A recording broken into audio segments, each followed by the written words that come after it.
better in the gym, be sharper at work, be better in the bedroom, and be more confident in every part of your life. So call us today and find out how our advanced treatment strategies could change the game for you. Your first visit is just $99 and includes blood work and a medical consult. And if you start on one of our advanced treatment plans on the day of your appointment, your visit is free. Call 720-440-7900 or go to RockyMountainMen'sClinic.com. Featured therapies are compounded and have not been evaluated nor approved by the FDA. Provider prescription required. See website for details. This is Mike Rosen for my friends in American Financing. Are your checkout lines ending with much bigger bills? If your daily essentials are piling up on a credit card, those double-digit interest rates are relentlessly draining your bank account. If your debt is getting too heavy, you aren't alone. And if you're a homeowner, the last thing you want is losing that low-interest rate mortgage you've had for years. With American Financing Smart Equity Loan, you can hang on to it, wipe out high-interest debt, and lower your overhead while keeping your primary mortgage intact. It's a surgical strike against debt. Unlike a fluctuating HELOC, the Smart Equity Loan has a fixed rate, giving you a predictable monthly payment. Talk to a salary-based consultant today, experts who will help you save, not sell you more than you need. 303-695-7000, 303-695-7000, or AmericanFinancing.net. NMLS 182334, NMLSConsumerAccess. What in the world a guy with one career big league hit is doing with a baseball card that looks like this? Yeah, every player in the mid to late 80s wanted to dupe a photographer, right? The entire rest of the season, I was wondering what my card would look like next year if I was able to sneak it through. And I open it up and I see one with me with the eye black and the batting gloves. And you sell it. I was like, yeah, I duped him.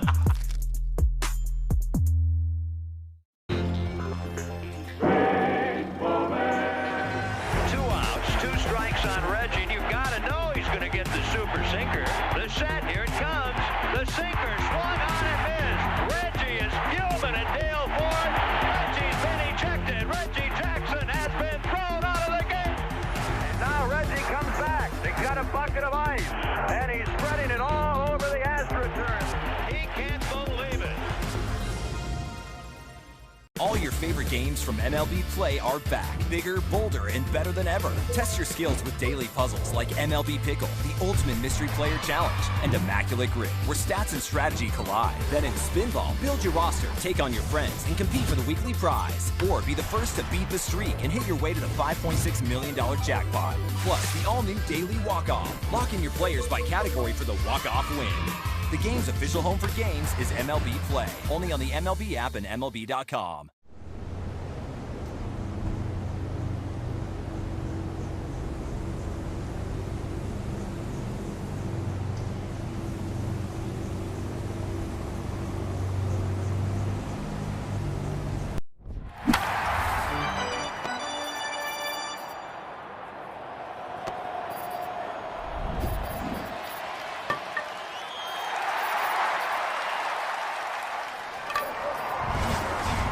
When Mickey's in the lineup, it definitely makes our lineup a lot longer and a lot more dangerous. And we're happy he's back and playing good. I mean, to have the singles shy of the cycle twice in 1 year, that's pretty good. Only 8 times in the history of the game, so it's really crazy. Yeah. So in to do it twice in one season, The third vet to talk about, Brennan Bernardino, he's been solid for you all year. Nice to see him get his second career save, a guy who's, built a career as the lead-in, the setup guy to finish off a ball game and get all the acclamation from your teammates. That's got to be nice. Oh, it's awesome. I mean, Bernie does everything the right way. For him, it's tough because he's our only lefty in the bullpen. And when you only have one lefty, you want to use him all the time for matchups, and you just can't run him into the ground. And I try my best not to run him into the ground, and we communicate constantly, but he wants the ball all the time. You want to give him the ball all the time. He throws strikes. He's fearless. He's a competitor. We just love everything about Bernie, and he's huge for our ball club. One quick question on last night before we talk about today. When it left home plate, did you think Goody's homer was going to be a homer? He sure didn't. I just looked at his reaction and I thought, that's an F7. But Well, he's so dang strong that you never know what's going to go up. We've been talking about veterans, and Michael Lorenzen's going to be your guy here this afternoon. Michael, after a stretch of trying to find what's going to work best for him, it seems like he's into that groove now. Yeah, I agree with you. I think he's been good the last month, and he's on the right track, and I think he's happy with where he's at. Looking forward for him taking the mound today and pounding that strike zone for us. All right, go get him, Schaefer. All right, thanks, Jack. That's Warren Schaefer. Baseball coming up on the KOA Rockies Radio Network.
Left center, Profar sprints over. Oh, he lost it. Looked like it was going to be a really good play for Jurickson Profar. He did not see that ball. He didn't even come close to it. These interactions between De La Cruz and Tito Francona have been priceless. Come on, man. Okay, got it there. Yes, indeed. And the ball wasn't the only thing that landed in the basket. What in the world happened out there to Jung-Hoo Lee? That's wild. I mean, you don't see that in the big leagues. Bryce Matthews, who struck out looking his first time up. Matthews getting the start in left field tonight. Matthews hits it in the air pretty well to center. Going back on it is Rafaela at the wall, looking up. See you later! Bryce Matthews with his first long ball of the year, right by the Phillips 66 home run pump, and the Astros lead 4-0. That went 434 feet just to the left of straightaway center, and it was 111 miles an hour off Matthews' bat.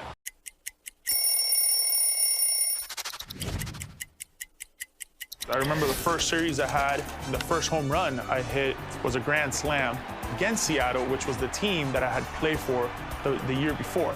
As we know, Cleveland can get a little cold, so we'll wear the dark blue long sleeves. And for some reason, this jersey, I always liked my jersey a little longer. The reasons for it, for a little padding, so when I would slide, I wouldn't get all patched up and roughed up. So the museum opened in 1999.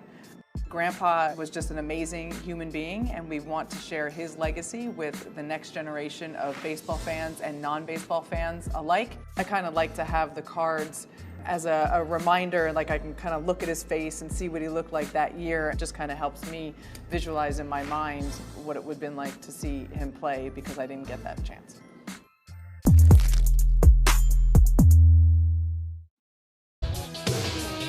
Gonna be a sunny, albeit hazy afternoon here at the ballpark, and the temperature will certainly creep into the 90s as the game goes on, so we'll see what impact that might have. It is always warm in Miami, but usually with a lot of humidity, and of course the Marlins play indoors where the temperature is controlled. They'll have to deal with the realities of the high plains that you find here at Denver, right before the foothills and then the Rocky Mountains. And its impact on baseball, well, we have seen it ever since the Rockies first started playing in the major leagues in the 1993 season. As Warren Schaefer and I were talking, they got an awful lot of work and success out of their veterans in last night's game, and they just want to see Michael Lorenzen continue the run he's on. As Warren said, he has figured out pretty much now after a couple of months what works and doesn't work for him, and it'll be interesting to see how he approaches this Miami team that does a good job of putting the ball in play and battling when there are two strikes in an at-bat. But if he can work like Kyle Freeland worked last night, it certainly gives the Rockies a great chance to come away with a split in this 4-game series. The Rockies will face a young right-hander in Ryan Gusto, and we'll give you the starting lineups and get Game 4 going right after we take this final timeout here on the On Deck Show on the KOA Rockies Radio Network. Here in Colorado, doing business is more than a transaction. It's a handshake, a neighbor helping a neighbor. And at Bank of Colorado, that's the way it's been since 1978. I'm Sean Ostoff, president of Bank of Colorado. And as Colorado's largest family-owned bank, we're built on personal service and a commitment to giving back. From local schools to community events, we invest where you live, work, and grow. Because this is more than business. It's home. Bank of Colorado. There's only one. Member FDIC. 1-877 Cars for Kids. KARS Cars for Kids. 1-877 Cars for Kids. Donate your car today. Donate today at carsforkids.org. Your car, running or not, could be picked up as soon as the next day. No title, no problem. Go to carsforkids.org today. 1-877 Cars for Kids. Donate your car today. Now accepting donations of land, homes, buildings, or any kind of real estate. This is Mike Rosen for my long-term friends at American Financing, where they're helping families escape the high-interest trap. Summer's upon us, but the economic clouds aren't clearing for most middle-class families. Persistent inflation is making things even worse, and the summer surge is forcing many to pile up debt on their credit cards. Let American Financing's salary-based mortgage consultants show you a much better...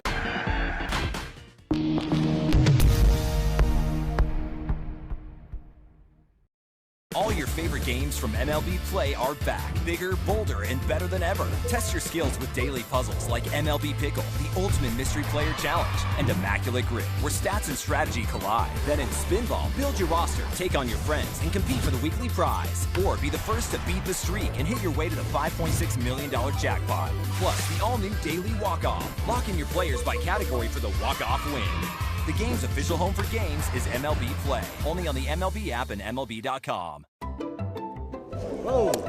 And it was still a strike. How about that? Me? He's falling down. He can't even see home plate. Duke has it and throws a changeup in the dirt. Really a silly play. And now he will display his soccer skills once again. Be careful out there. Oh, my. Look at Berkman running to the dugout. Are you kidding me? These guys are scared to death. Now the sprinklers come on. Somebody really messed up. Some overnight oats right before the game. My teammates look at me like, what are you doing, dude? My mom's cooking, probably. She makes some good. She's got a tuna fish casserole. That's pretty good. I went 5 for 5. I need to eat the same thing. Last time, Saturday, I ate arepa with eggs, and then next day, I gotta eat arepa with eggs. So my mom make it for me, and then when my mom is with me, everything's good. I save a lot of money. Estamos lindo.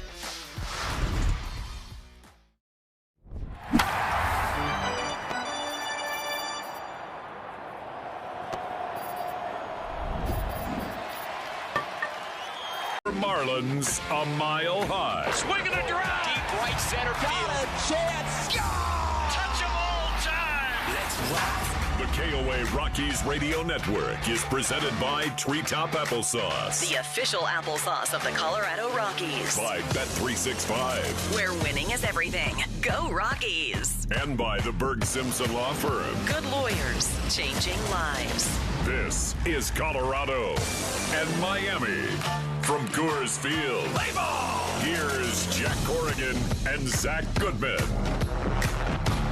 Lineup for the series finale this afternoon. Miami manager Clayton McCullough will have Liam Hicks leading things off. He'll be the designated hitter. Otto Lopez, the shortstop, hits second, followed by first baseman Kyle Stowers. Xavier Edwards will bat cleanup. He'll be positioned at second. It's Griffin Conine in left, Owen Casey in right, and Jacob Marcy in center. Batting eighth is the third baseman Javier Sanoa. Hitting ninth, rookie catcher Joe Mack. On the mound, right-hander Ryan Gusto. Warren Schaefer sets his Rockies this way. Jake McCarthy is leading things off in right field. Mickey Moniak in left. TJ Rumfield at first. Switch hitting Willie Castro is the shortstop. Troy Johnston, the designated hitter. Switch hitting Cole Carrig in center field. Kyle Karros at third. Brett Sullivan batting eighth, doing the catching. Hitting ninth at second baseman Edward Julian. Let's open this up. Take a look at what we find. Looks like we've got Lauren Shahadi. Animation is great. We got Robert Flores, one of the stars of MLB Central with Lauren Shahadi. Then we got Mark DeRosa. Look at that. He looks like Superman, does he not? Right? He was when he was with the Cubs. Harold Reynolds looking ripped in a tracksuit in Studio 42. There I am. The hair's on point. I know this guy. Look at that jawline.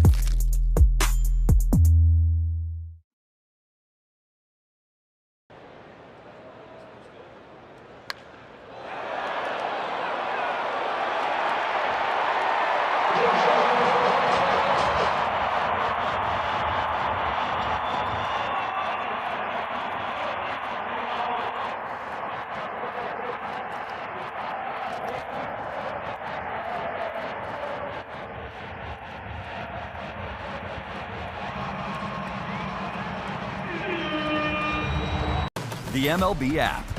Yeah, it's got game. This game. These games. All the games. Pre-game, post-game, and everything in between. This is baseball your way. With real-time stats, scores, breaking news, and custom content that hits every time. Because you choose the teams and pick the players you want to follow. So when they catch it on the field, you catch it on the app. Here's Trout, 2 for 2. And Trout jacks one to left field, way back there, and gone! Mike Trout turns back the clock again. He homers on back-to-back days to begin the baseball season. You never want to take for granted watching a future Hall of Famer. He looks fantastic. The bat speed is there. Oh, man. I mean, and you get goosebumps thinking about how good that player is and how good he still is. Umpires for Game 4. Ramon DeJesus will call the balls and strikes today. Paul Clemens at first base. The crew chief, Quinn Wolcott, at second. Dexter Kelly, the umpire, at third. Rockies are in their home whites this afternoon with the purple pinstripes. They're wearing the all-black caps with the silver and purple accented CR on the front. Marlins again in their road grays with navy blue, teal, reddish orange. I like to call it tropical red, if you will, as accents, and the black hats with the Marlins logo on the front. It is an interesting sky today, and in that there aren't many clouds at all, but because of the wildfires, there's a lot of haze in the air and a fair amount of ozone as well, so it will be a little interesting on high fly balls to see how well they get picked up by the outfielders. We also will have a breeze periodically, although at the moment not moving much at all. It has been interesting in that the Marlins, even though they play all their home games indoors, they do play day games indoors at Lone Depot Park, but they have one of the best day game records. They're killers at home, 17-3 in day games, and on the year they're 23-15 playing in the afternoons. So the Rockies will need to overcome that challenge as well. Liam Hicks in that left-hand batter's box is ready. Michael Lorenzen fires and opens with a strike. Our first pitch brought to us by Bank of Colorado, committed to the people, businesses, and communities that call this state home. 0-1 pitch. Hicks will hit it up the middle on the left side of the infield. Willie Castro moved to the right side. He got to the ball but couldn't hang on to it. And Hicks will have an infield hit to start the day. Colorado based, Colorado focused. We're here to grow with you, Bank of Colorado. Our first pitch sponsors, the official bank of the Colorado Rockies. They credit Hicks with a base hit, so he's aboard. And now the right-handed hitting Otto Lopez still leading the National League. And first pitch strike's going to be challenged by Lopez. And it is a strike right at the absolute bottom outside corner. Good pitch from Lorenzen. Lopez hitting .332, 7 homers, 37 RBIs. Changeup misses away. 1 ball, 1 strike.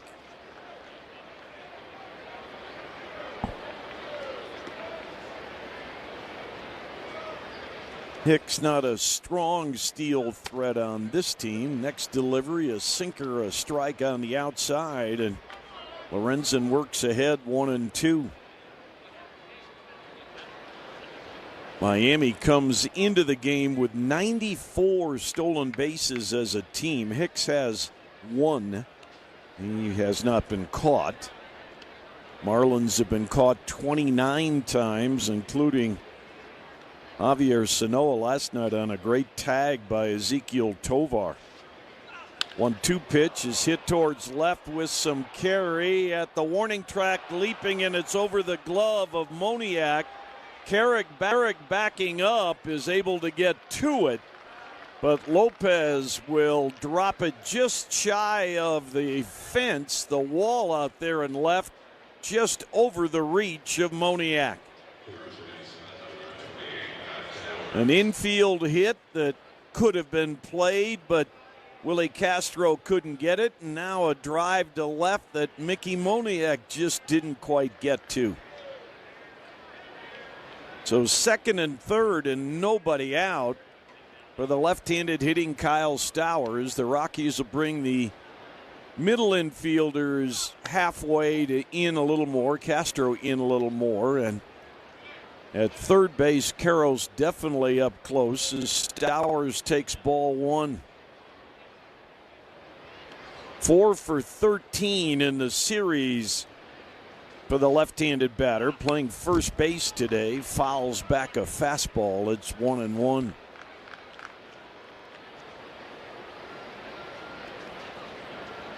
And if anything, that double for Lopez seems to indicate the ball's going to carry today. I mean, he hit it well, but it was under 100 miles an hour off the bat.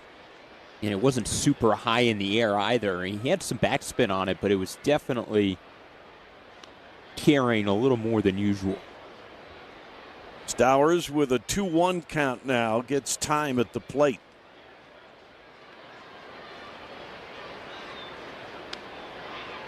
Lorenzen, glove at the belt. Delivers outside, ball 3. Xavier Edwards on deck. He's a switch hitter. Stowers awaits the 3-1, and it's outside, ball 4. That loads the bases. So not the start the Rockies and Michael Lorenzen want. And Xavier Edwards, who's been hot for much of the last month and a half and just a good solid hitter anyway, is at the plate with the bases loaded. Batting from the left side as Lorenzen stepped off and bluffed like he was throwing towards third. Pitch to Edwards is bounced towards second. They'll get one, and that's it. The runner at second just wasn't hit hard enough to Edward Julian. He got rid of it as quickly as he could and got the force at second base. But a run scores, and Lopez moves to third, 1-0 Miami. Well, it's good base running by Stowers to stop, because if Julian could have tagged him and then gone to first, that's the only way they get the double play with the speedy Edwards coming out the left-handed box. 4-6 on the fielder's choice. RBI number 31 for Edwards, and ball 1 to Griffin Conine, the left-handed hitting outfielder. Had 5 hits in the series. Next pitch misses, 2-0.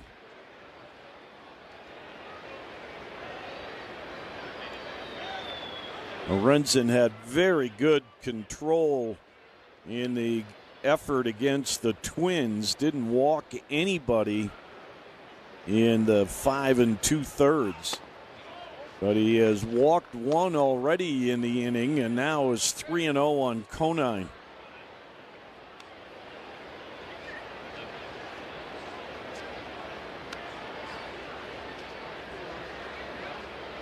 Pitch is high, ball 4.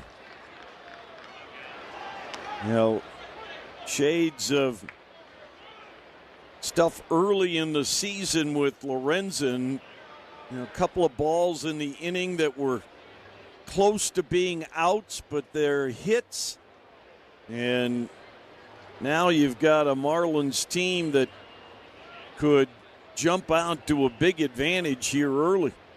Well, it's a Marlins team that has a whole heap of lefties available to Clayton McCullough, and they have 7 guys in their lineup today. They're going to be batting from the left side. 1 switch hitter in Xavier Edwards, but it's going to be a challenge for Lorenzen to go right on left the entire day for the most part, and especially at the top of the order. It's just full of left-handed hitters, and you have Owen Casey here, who you could get to ground into a double play, but he's also got big pop. First pitch to Casey misses. That's 5 in a row out of the zone for Lorenzen. Ryan Gusto's going to have the same situation as Lorenzen. The Rockies, with switch hitters and left-handed batters, have only 1 right-handed batter in their starting lineup. There's a strike. He needed to get that 4-seamer in there. 1-1.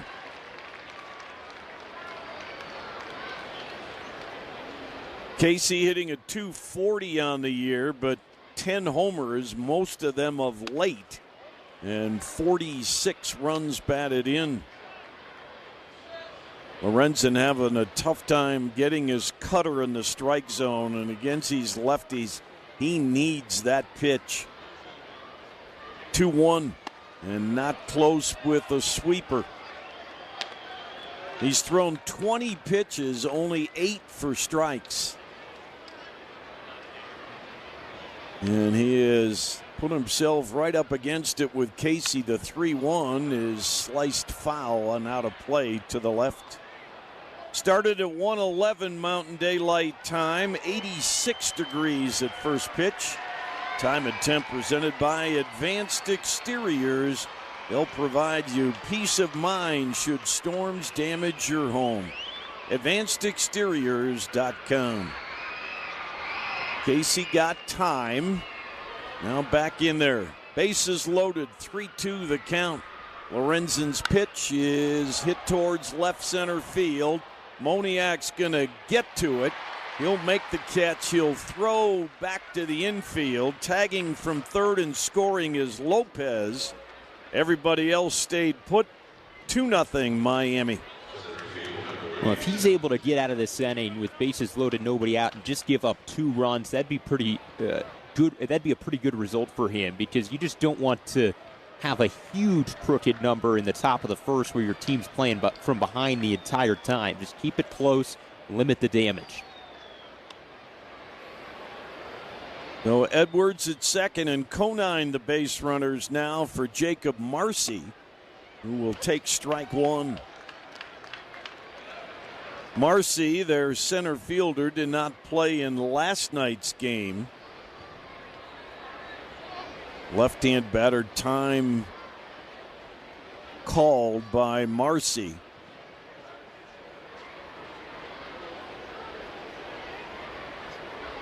Terrific speed, so anything slowly hit on the infield, if you have to go to first, you better be on time.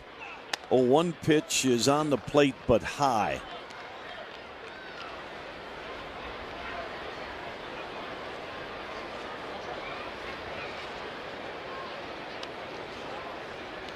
Lorenzen trying to use all his experience to minimize trouble he may. A 2-hopper to second. Julian on over to first to retire the side. Marlins get 2. It could have been a whole lot worse. Rockies coming to bat here in the first on the KOA Rockies. Did he get another one? You bet! And a new Rockies record for home runs in front of the All-Star break. Deep left. Cubs win. Seiya wins it. 10th walk-off of the year for the Cubs. The magician makes another one disappear. My word. He has homered in 4 straight games. Casey Mize had one of the best starts of the year for a Tiger pitcher. That stuff tonight was absolutely filthy, just allowing 1 hit with 10 strikeouts. Kowser's at the wall. Kowser takes away another. Come on now. Back-to-back days, Colton Kowser has robbed a home run here at Camden Yards. Puedes ser el dueño de grandes momentos del béisbol. MLB Auction te permite participar en la subasta de bates, bolas y jerseys autografiados, con artículos de tus equipos de grandes ligas favoritos, leyendas y jugadores. Visita auctions.mlb.com.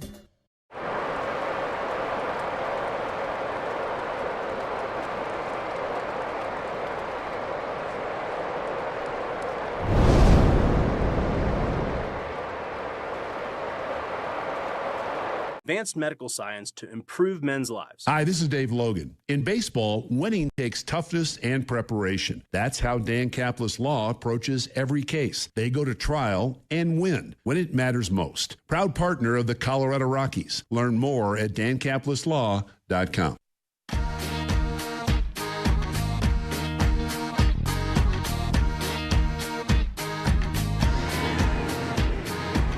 Right-hander Ryan Gusto's been given a 2-0 advantage as he starts his work against Jake McCarthy, and his opening pitch is in there for a strike. A rarity over the last 2 months. Jake in a slow stretch here, if you will, just 2 for 14 for Jake, and the 2 hits came in game 1. A 1-pitch swing and a miss on a backdoor cutter. It's 0-2. He's still hitting .294. 6 homers, 37 runs batted in. Fouls back a changeup. Count stays at 2 strikes.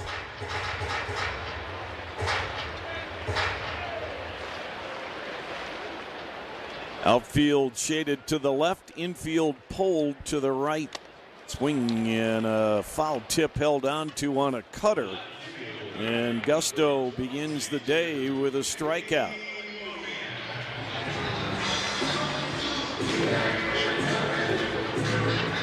Zach talked about big guy at 6'4" and almost 235. Originally drafted by the Astros. He misses inside to Mickey Moniak for a strike. Mickey with first inning home runs his last 2 games. And he's going to make it 3 for 3. Yes, sir, into the Rockies bullpen.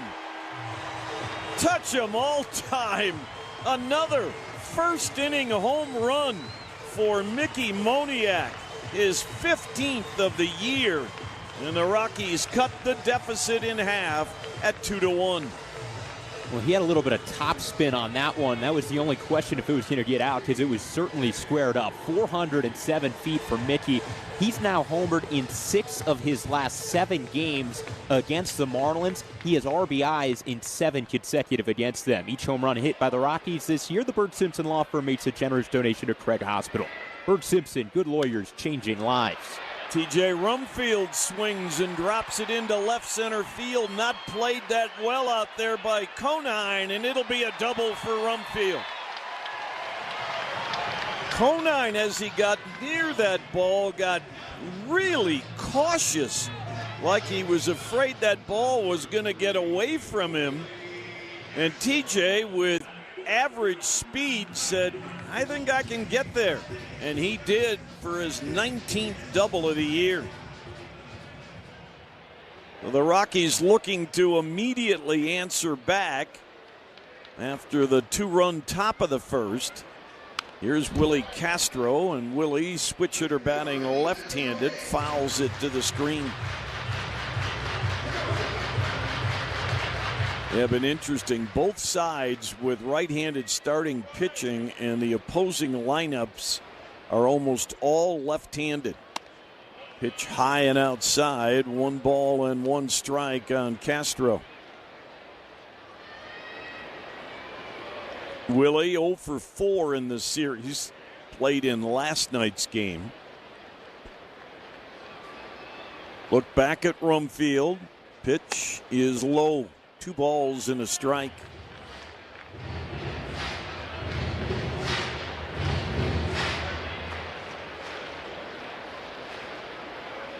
Outfield deep and a little bit the opposite way towards left. Max sets up the target on the outside, and Willie fouls it that way out of play. A lot of cutters early here from Gusto. Went back and looked at the StatCast information. Zach and I were talking about it during the game last night. Max Meyer threw 78 pitches last night, 43 sweepers. 55% of his pitches were sweepers. Certainly a high for him with that pitch this year. Willie drives this towards right. On the run and making the grab is Casey out in right. Rumfield will tag and advance to third. The Marlins get a loud second out. Yeah, it feels like Castro has had that same out so many times the last week. A hard line drive right to the right fielder. You could tell, though, the plan, just like it was the sweeper yesterday for Meyer, Gusto is attacking with that cutter. And when you have all those lefties, you want the cutter in and then the changeup down and away. That's what the Rockies love to handle today. Here's Troy Johnston, who will see that cutter miss away for ball 1. This first inning presented by Treetop, from the batter's box to the lunchbox. Nothing crushes hunger like Treetop applesauce, the official applesauce of the Colorado Rockies.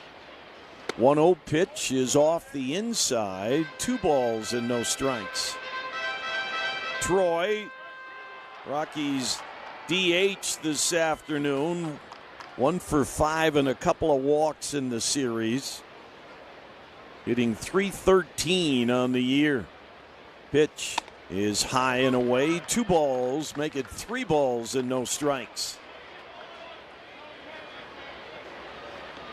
Mack looks into the dugout. Makes the pitch sign to his pitcher, and a pitch that might have been wide but called a strike by Ramon de Jesus as Johnston was ready to depart for first. Hitting over .400 on the year is Troy, as a DH mostly, and sometimes in a corner outfield spot. There have been a few occasions at first base as well. 3-1 delivery is inside ball 4. So a walk by Gusto puts men on the corners with 2 outs for Cole Carrick.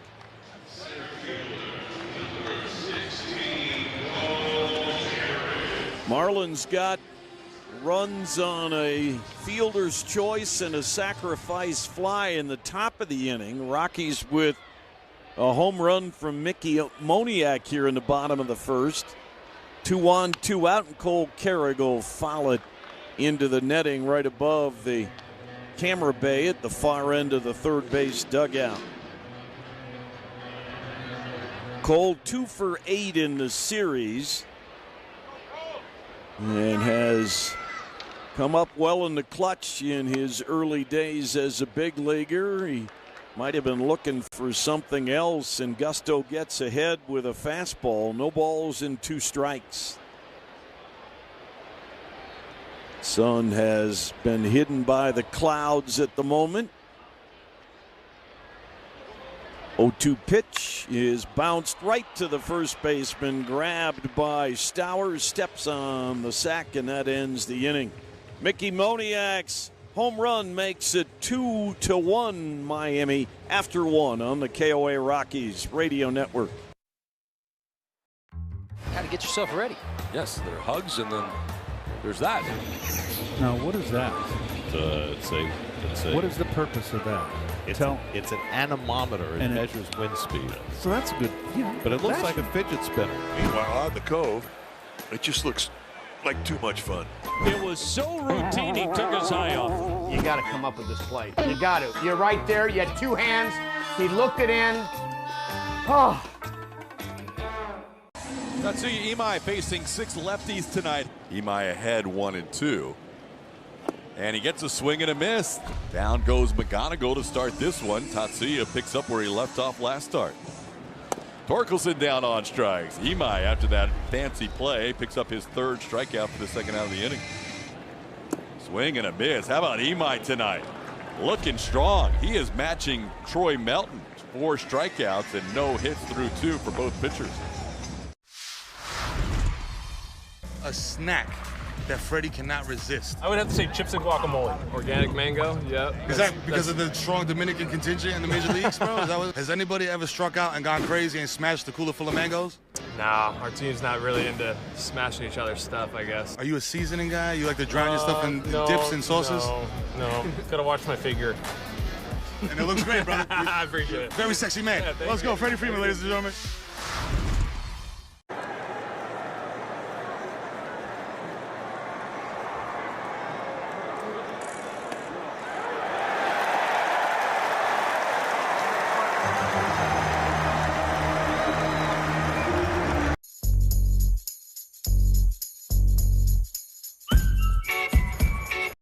Second inning here at Coors Field. The Marlins with a 2-1 lead. Javier Sanoa will open the frame for the Fish and takes ball 1. Quite a series and quite a stretch of late for Sanoa. He has piled up the RBIs over the last period of time. Has 8 of them in this series, 34 on the year. 2-0 the count, and there's a strike. 5'7", 150 pounds out of Venezuela. Going 10 for 18 on this road trip. There's a good pitch, a sinker from Michael Lorenzen. That evens the count at 2-2.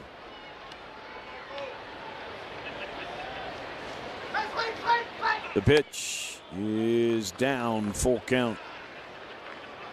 Fought with his control, did Lorenzen in the first inning, walking 2 after giving up a single and a double to start the game. 3-2 pitch is hit to Rumfield. Good short hop pickup. TJ will beat Sanoa to the bag.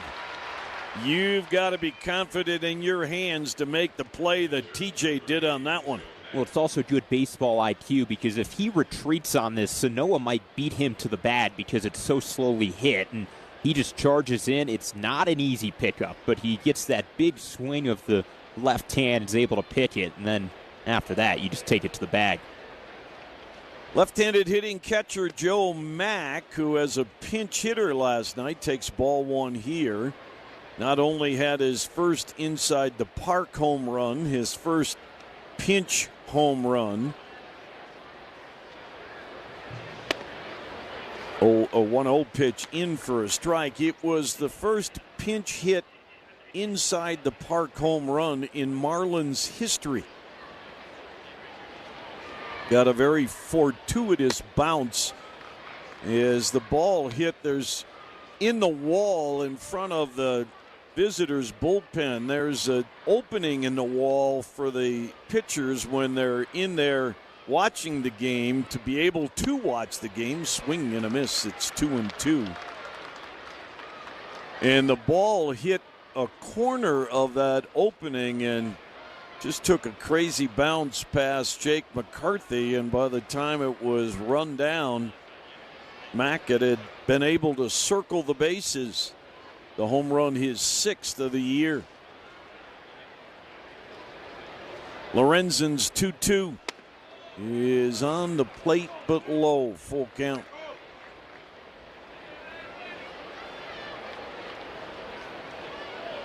Mack hitting .256 in his first go-round as a big leaguer. This is his 45th game. 3-2 pitch is a slow bounder. Julian's got to hurry, makes the good exchange and throws out Mack. Good play by the Rockies' second baseman. Couple of soft ground ball outs for Lorenzen here in the second.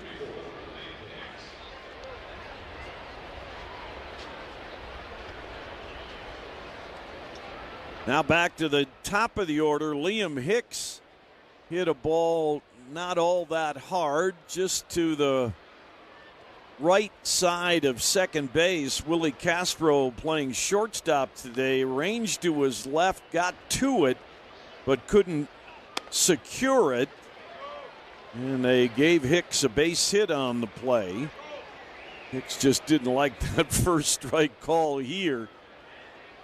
You could almost hear him moan from this far away. He was moaning big time with the body language, that's for sure. They already lost one of their challenges as well, so he didn't want to use one. Pitch outside here. A curveball didn't break very much for Lorenzen.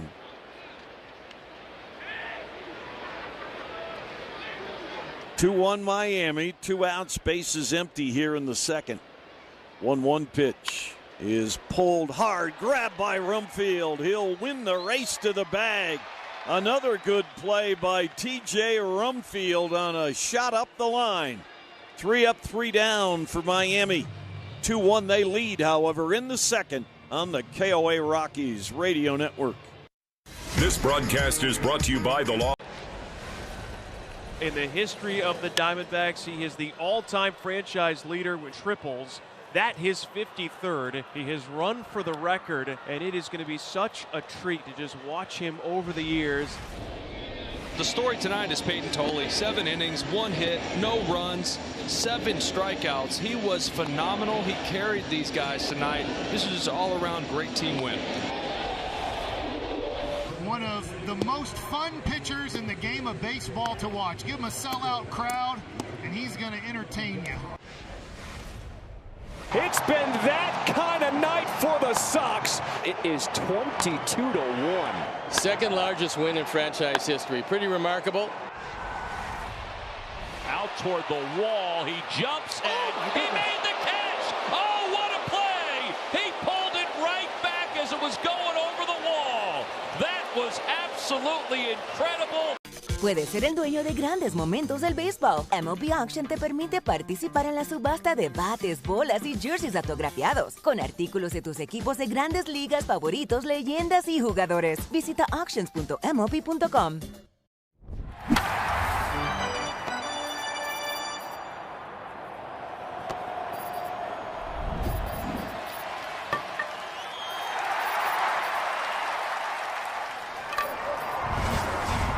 You more than you need.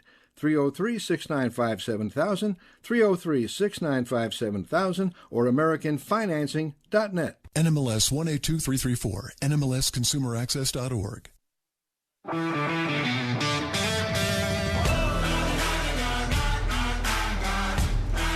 Bottom of the second inning, 2-1, the Marlins with the lead. Kyle Karros will swing and miss at the first pitch from the right-hander Ryan Gusto. Kyle, the only right-handed batter in the starting lineup this afternoon. He'll send a ball in the air to center field. Coming in is Marcy. Still coming and makes the catch. We're live from the Quantum Fiber from AT&T broadcast booth. Quantum Fiber Internet from AT&T. Ultra fast, super reliable. Learn more at quantumfiber.com.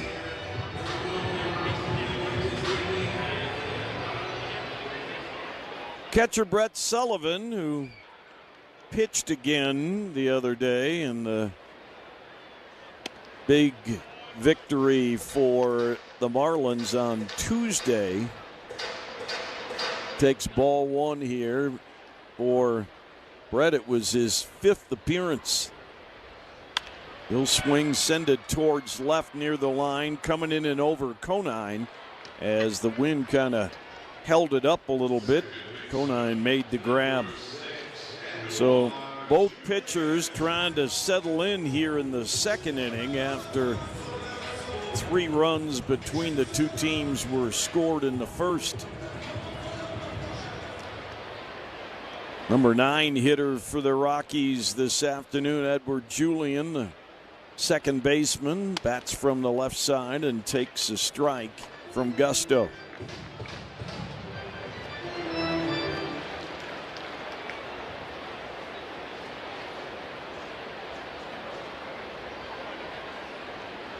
The wind in the 0-1 pitch is low, a ball and a strike.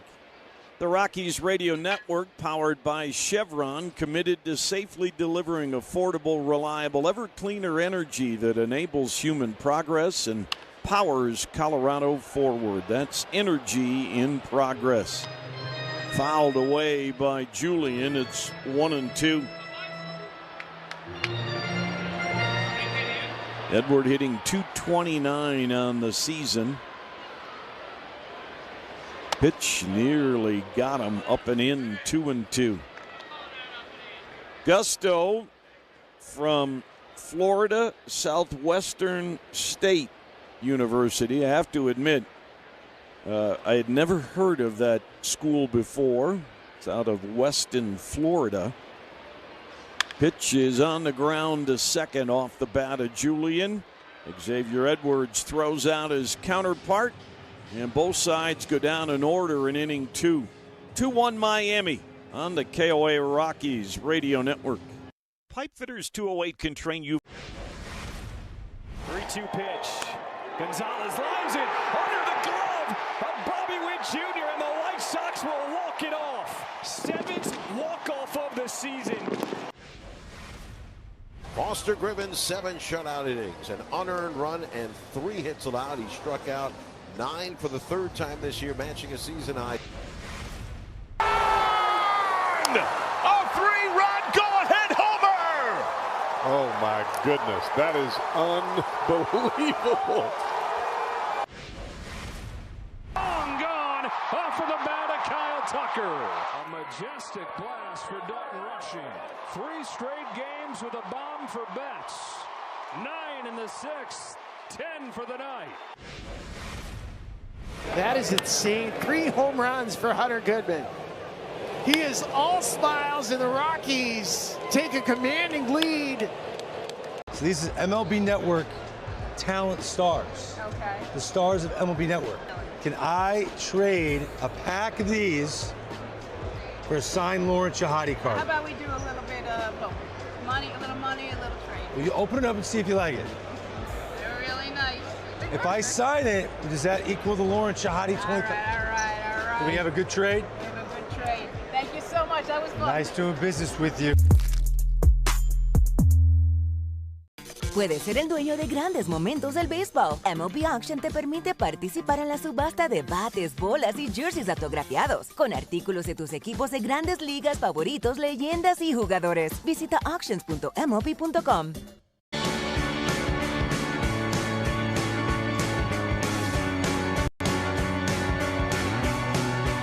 Third inning, 2-1 Miami.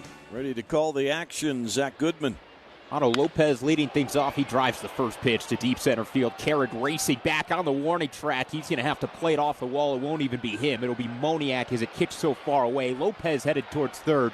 It's a leadoff triple on the first pitch of the third inning. Lopez now 2 for 2 with a double and a triple.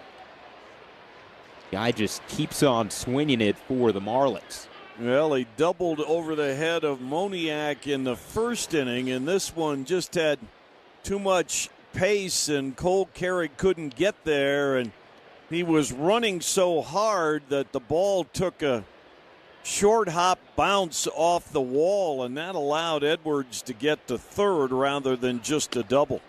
First pitch to Kyle Stowers. Really nice backdoor curveball, catches the zone. It's 0-1. Xavier Edwards waits on deck. Stowers walked in his first time at the plate, left-handed hitter.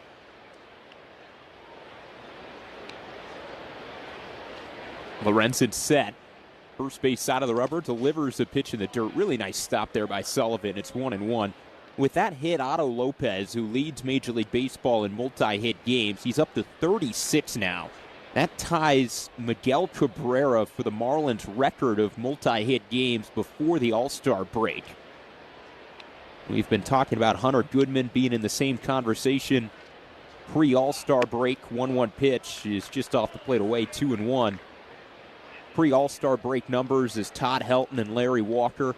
Well, if you're playing in Miami, Miguel Cabrera is a good guy to have your name in the same conversation with. Line drive, got by Julian. Sprawling to his left, a laser that he tracks down. It saves a run, 1 away. Yeah, that ball was scalded, and with the infield in halfway, I mean, you just don't have much reaction time at all. Very nicely done by Edward. So the infield drawn in still. It's going to be Xavier Edwards, who grounded into a fielder's choice his first time up, bounced one to second, picked up an RBI. First pitch, swing and a miss. It's 0-1. Really interesting. Otto Lopez right now at third base. He's getting that lead off at third, and he's well into fair territory when he takes his lead. That's not something you'll typically see at third base. The reason being is Cabrera calls time, is that if the ball were to hit you off the bat and you're in foul territory, it's just a foul ball. But if you're in fair territory, you're out. And he's a good foot into fair territory.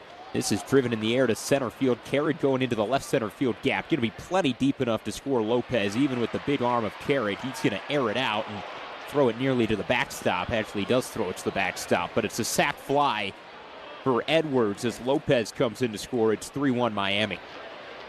Well, I guess you can talk about quality outs with the Marlins today, because their runs have all scored on outs, 2 sacrifice flies and a fielder's choice. That's kind of the identity of this team, though, as Griffin Conine comes to the plate. He takes a first pitch strike. He walked his first time up. Left-handed hitter. is they're just going to scrap for some runs. They're not going to strike out much. Haven't punched out yet today. Oh, one pitch, swing and a miss. Good changeup, 0-2. But they lean heavy on their pitching and do what they can offensively, and it's been a good recipe. 0-2 pitch, swing and a miss. Got him with the changeup. So Lorenzen picks up his first strikeout. Otto Lopez triples to lead off the inning and scores. It's 3-1 middle 3. Oh, man, that ball sounded good off the bat. That's drilled. Way gone! Whoa! My goodness! One of the farthest home runs we've seen at PNC Park. Wow. An absolute titanic blast. And he's homered in 3 straight games. Look at that. The MLB app. Yeah, it's got game. This game. These games. All the games. Pre-game, post-game, and everything in between. This is baseball your way. With real-time stats, scores, breaking news, and custom content that hits every time. Because you choose the teams and pick the players you want to follow. So when they catch it on the field, you catch it on the app.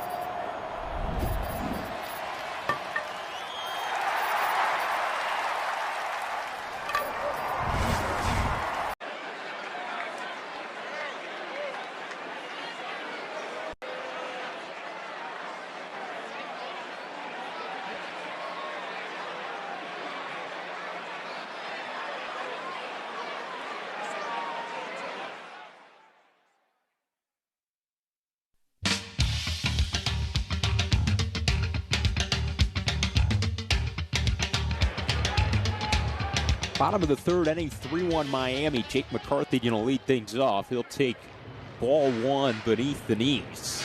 It's him against Ryan Gusto, then Mickey Moniak and TJ Rumfield, the top of the Rockies lineup. 1-0 pitch.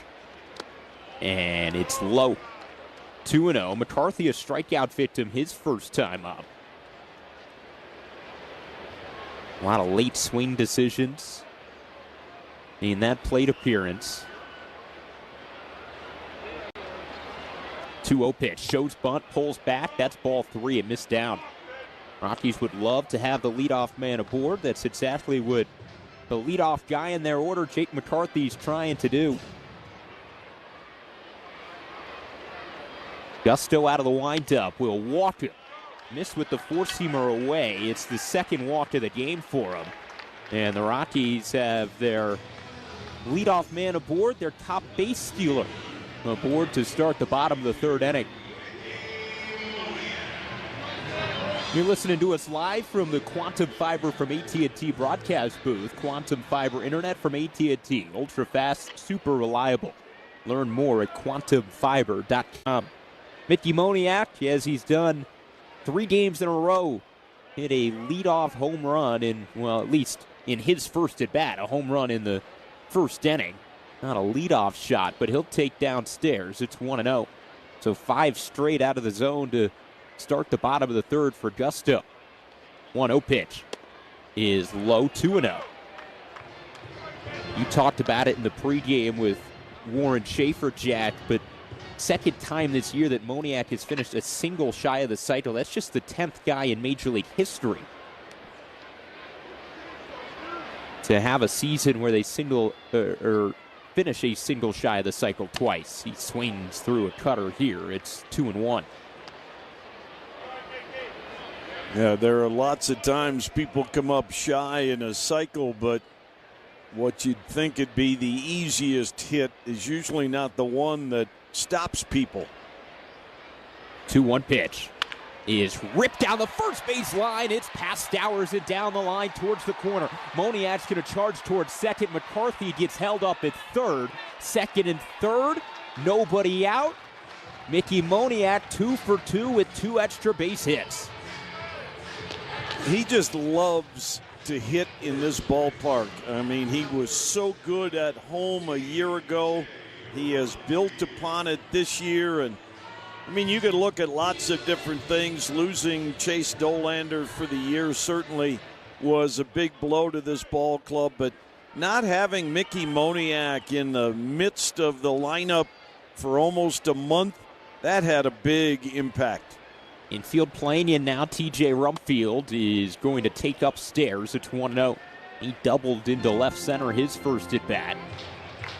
You know, the Rockies ended up having the best team OPS on base plus slugging in the month of June. And just imagine what they could have done with the guy who was leading their offense before he got hurt, Mickey Moniak, in the lineup. 1-0 pitch is outside 2-0.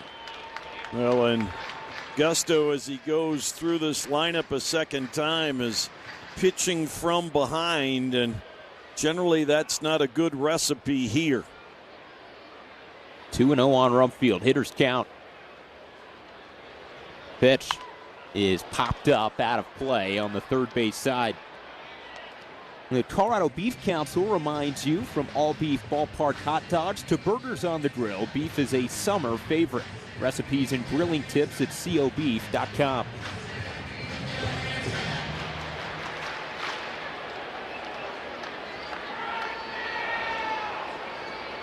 Infield still drawn in against Rumfield, trying to get the Rockies even.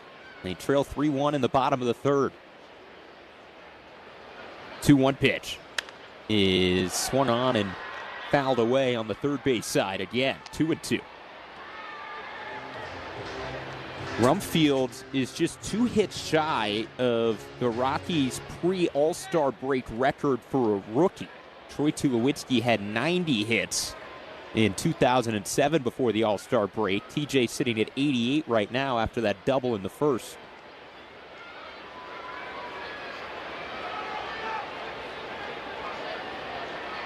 Gusto stepped off the back of the rubber, took his glove off, put it back on. Now he's set, ready for the 2-2. Here it comes, outside 3-2. Willie Castro will bat next for the Rockies.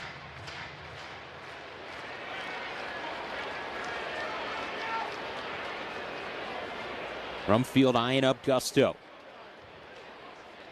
Payoff pitch, and it's in the air, shallow left field. Coming in is Conine. He'll get there. No chance for McCarthy to go anywhere. There's one away.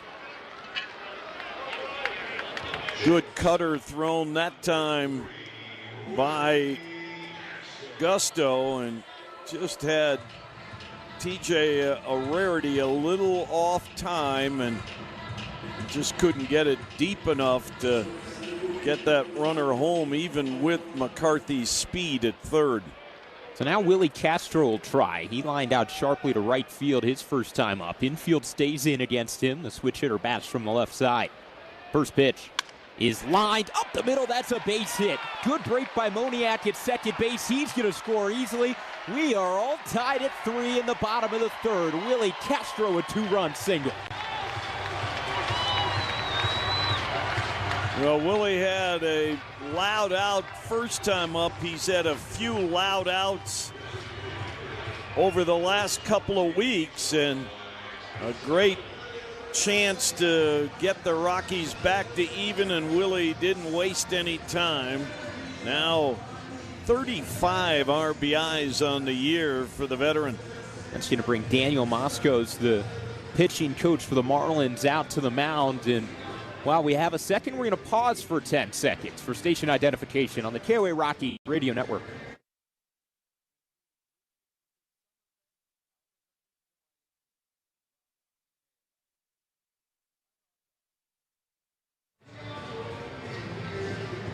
Three to 3 in the bottom of the Rockies have a base runner at first with one away. And you go back to the top of the first inning where it was bases loaded, nobody out, and Michael Lorenzen was able to limit the damage, gave up just 2 instead of a big inning, and that allowed the Rockies to stay in it. They battle back immediately, and we're all tied at 3. Troy Johnston to the plate. He walked in his first at-bat. The former Marlin will take high. 1-0. John King, a left-handed pitcher, is warming up in the Miami bullpen as Gusto, as we expected before the game, around 4 innings would probably be his limit. This is a fly ball to center field. A couple steps back for Marcy, but that's it. Johnston didn't square it up completely, and he makes the catch. There's 2 away. Number 16, Cole Carrot. So that brings Cole Carrot to the plate. Carrot grounded out to first, hit it sharply his first time. Well, you had to figure the first move out of the Miami bullpen, would be a lefty if they go that way. Carrot pops this up out of play on the third base side. It's 0-1.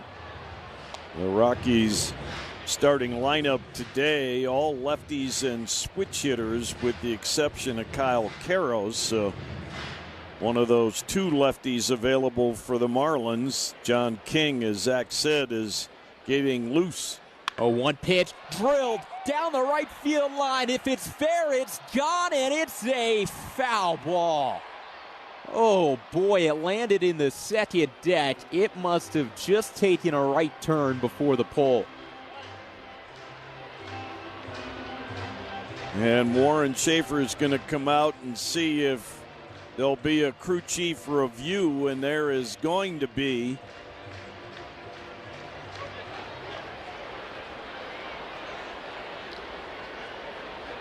View of the foul ball call. The only interesting thing, the ruling on the field, the law offices of Dan Kaplis ruling on the field is a foul ball. When you want to be on the winning side of a ruling, get with the guy who's always fighting to win, the law offices of Dan Kaplis, a serious firm for serious cases. DanKaplisLaw.com.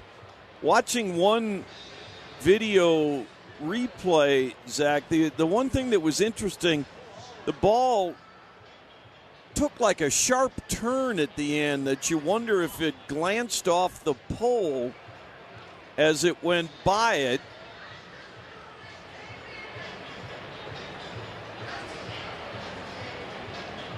Well, I tell you what, from one angle, from the left field angle, the ball appears to go in front of the pole. The one from home plate, which is offline a little bit, looks like it's well foul. Well, they're showing that left field view again on the big board, and they're slowing it down frame by frame. That passes in front of the pole. That's a fair ball. Well, that's the rule. I mean, that's what you look for, to see if you see white. That's why the poles are painted yellow, so that the ball is very visible if it passes in front of it. They have a shot where they stopped it, and the ball is in the pole. You can see it right there. It's very clearly a fair ball. And like I said, you almost wondered if it glanced off the pole when it did that and went to the right afterwards. Cole Carrot right now, he's standing with Kyle Karros in the on-deck circle with his bat. So he might have thought it was foul initially. It'll be interesting if they do rule it fair, watching him start his home run trot from the on-deck circle. And they're taking a long look at this. And from that first view down the right field line, it's really hard to tell. But that left field view where they slow it down frame by frame, that's where you can really tell. The ball lands a good distance foul. But, of course, it's where it crosses the foul pole. I'll tell you what, from the right field angle, It's hard to tell, but it looks like it's almost foul, and that's why this review is taking so long. Well, they get all the different angles, and there's a time code to the video so they can look at multiple angles in the exact same framing. Here we go. After review, call in the field stand. Foul ball. Wow. With that call, I don't know what the standard is then, because that always used to be the way you would judge it. And it's hard to believe, even where that angle is, that the ball would be seen in front of the pole and yet ruled a foul ball.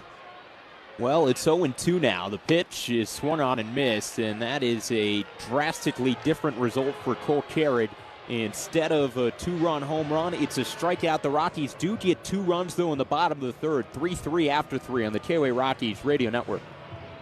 When you're not around your radio. We're talking about power. We're talking about bling. This is the stuff that puts people in the seats. Ruth's adoring fans pitched in to gift a crown fit for the home run king. How come the fans didn't, put something together for me? They gave you a nice round of applause. It's a good job, Carlos. That man is 42 years old. I'm only 22. Until that man stay on that mound, nobody's going to take me out of this game. Okay, let me see what I can do about it. Right now, I feel like I can go over there and go placata right now on the field just because I held this batter, Willie Mays. I'm not giving it back to you. You need it back? To get back. Okay, you can continue talking. And you're just going to hold on to it? Yeah. Hammer and Hank became baseball's all-time home run king. Hank Aaron flipped the bat, pointed to the outside, and said, placata. Every single Triple Crown winner has been inducted into the Baseball Hall of Fame. So it looks pretty good for Miggy. Just saying. Go to baseballhall.org to plan your visit to the National Baseball Hall of Fame and Museum in Cooperstown, New York, and catch every episode of Hall of Fame Connections on MLB.tv. Well, this is a World Series card. Everybody said, what's it going to be to pitch against Sandy Koufax, who's a dominant pitcher. I said, I hope I don't embarrass myself. And I didn't. Pitched my first shutout ever. We won 6-0, and my parents were there. My mom was afraid of heights, so she was in the upper deck. She had to come down and trade seats with somebody so that she could actually watch her 20-year-old son pitch a shutout in the World Series.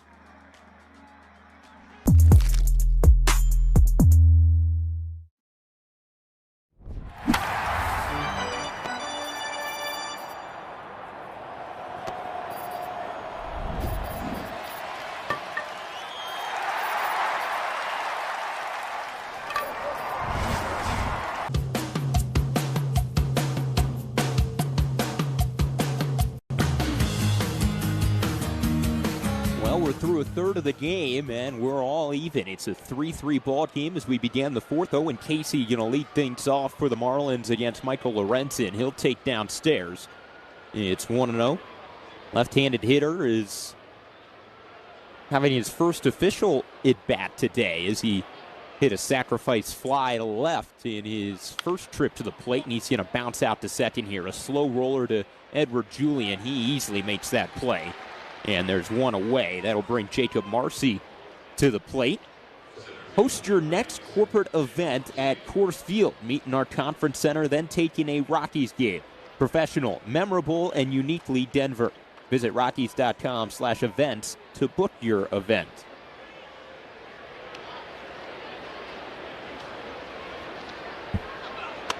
Here's the first pitch to Marcy, and the sinker's going to miss. It's 1-0. Marcy grounded out to second to end the first inning. Marcy and Lorenzen teammates at the World Baseball Classic, both playing for Team Italy. 1-0 pitch is a cutter inside, 2-0.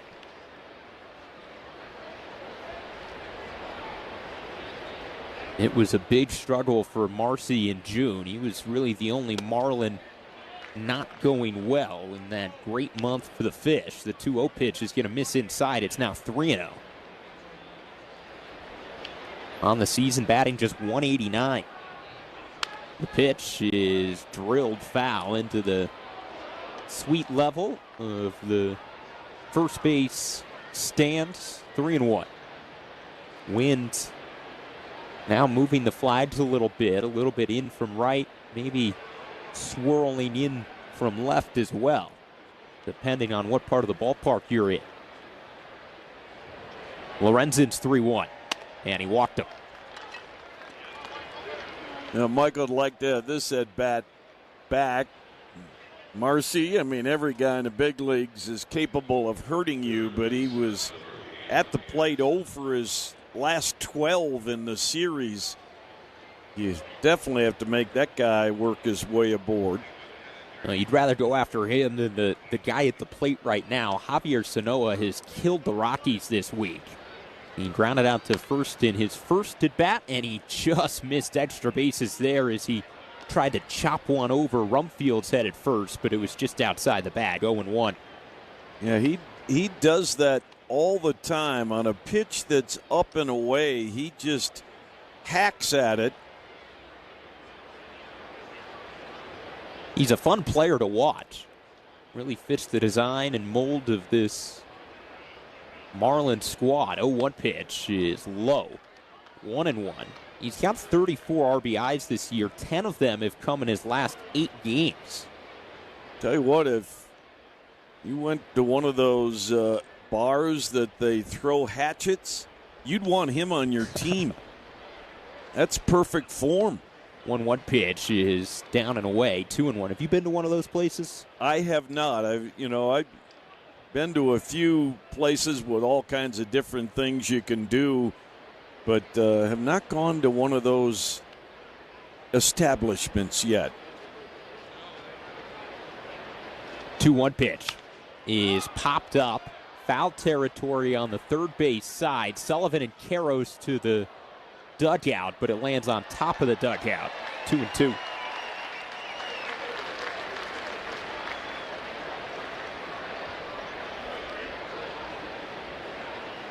Michael, seeing how far Karros had to run with his catcher, he came running over as well. The former outfielder saying, I know how to catch a fly ball. He was pitching in Cincinnati and got some at-bats and was crushing it. And they're like, let's put you in the outfield a few times. Pick over to first base. Back safely is Marcy. Marcy has 18 stolen bases over there at first base, so he definitely is a steal threat, but he also leads Major League Baseball in caught stealing. He's been caught 9 times. So Noah fouls back a changeup, remains 2-2.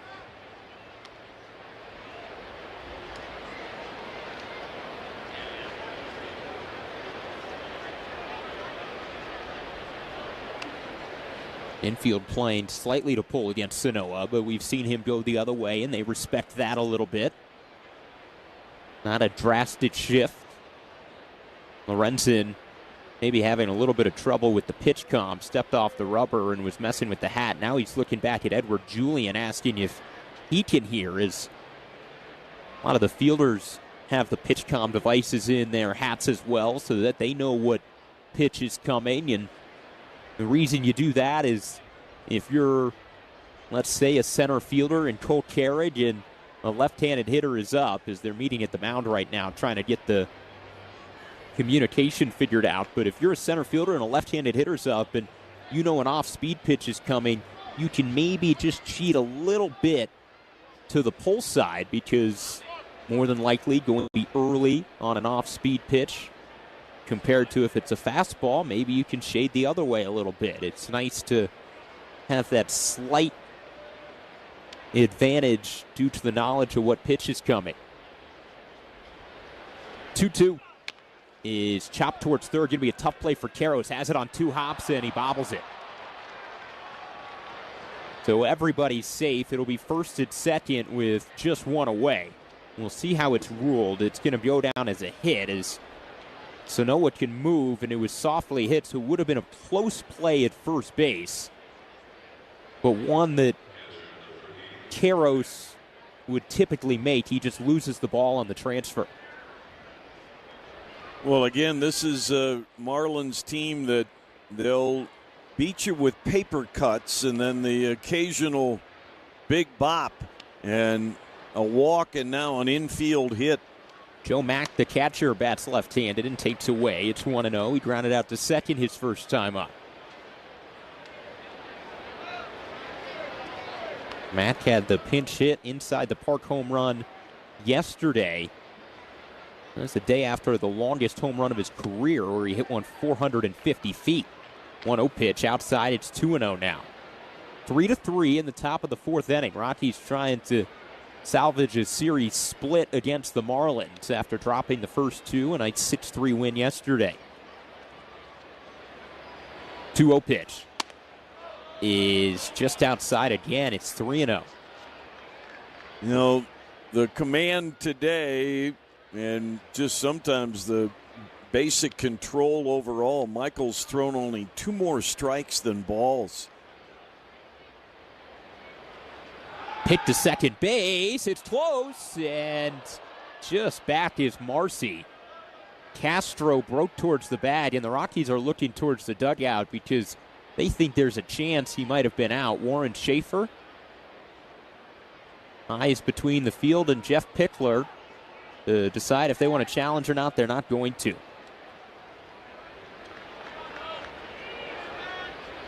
The right hand just barely got in, diving back to the bag by Marcy before Castro's tag was applied to his elbow. 3-0 pitch. Ball 4. So the bases are now loaded with 1 away. A pair of walks in the inning and an infield single.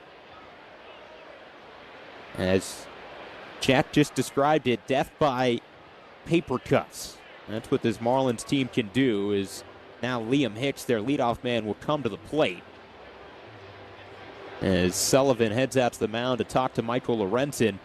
The Marlins this year are 46-41. It's their 3rd best record through 86 games in their franchise history. The only 2 years they were better was 1997 and 2003, both seasons that the Marlins would go on to win the World Series. This team, certainly not one of the favorites to win the World Series, a really good National League this year, but I'll tell you what, if they can get into the playoffs in a short series with Yuri Perez, Sandy Alcantara, and Max Meyer, that's a scary bunch to go up against. First pitch is a called strike with the cutter. 0-1. Liam Hicks bats from the left side. He's 1 for 2. Extended his hitting streak to 13 games with a single in the first. It's the longest active hitting streak in baseball this year. Hicks with a little bit of gamesmanship there. He did not like the call. He asked for time, and he went over and wiped dirt off a home plate as if trying to tell Ramon De Jesus, this is the plate. 0-1 pitch. Off the plate away. 1-1. It's Marcy at third, Sanoa at second, and Mack at first.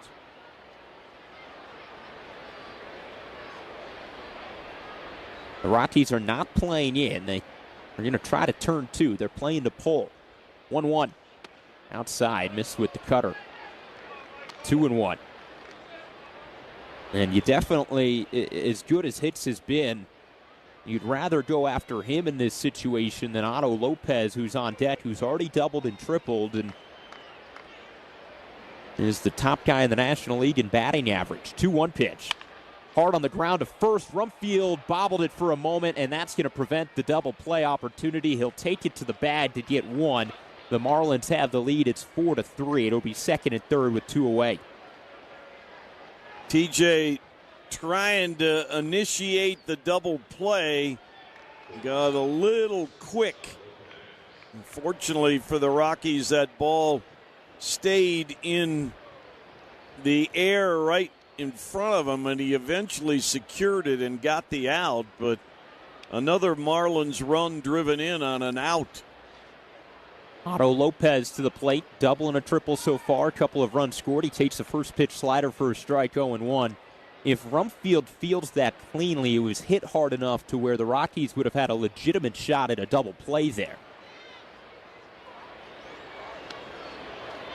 Infield playing slightly to pull, 0-1 pitch. Great stop by Sullivan, pushing to his right to block it. 1-1.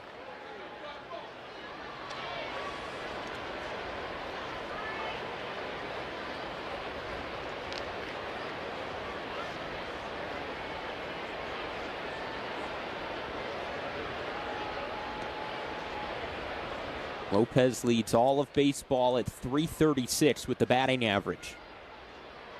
1-1. In the dirt again, blocked by Sullivan.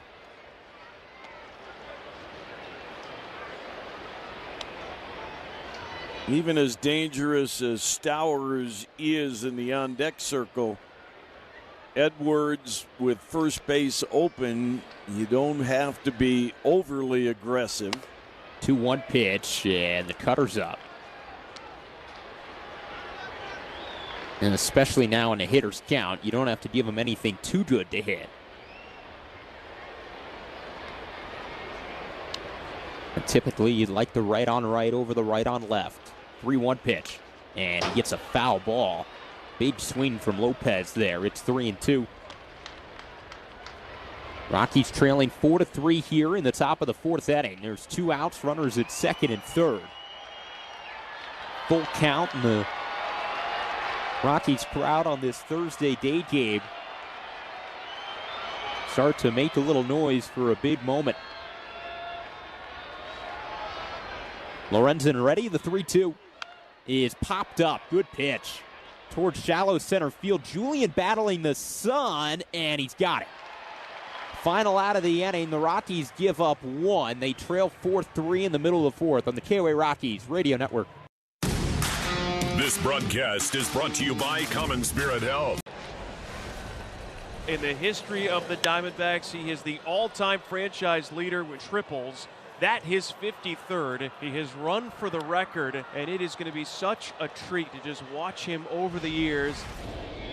The story tonight is Peyton Tolley. 7 innings, 1 hit, no runs, 7 strikeouts. He was phenomenal. He carried these guys tonight. This is an all-around great team win.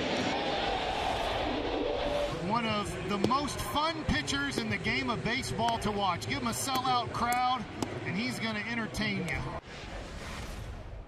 It's been that kind of night for the Sox. It is 22-1. Second largest win in franchise history. Pretty remarkable.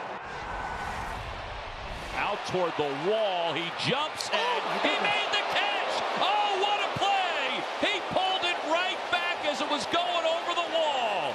That was absolutely incredible. The MLB app. Yeah, it's got game.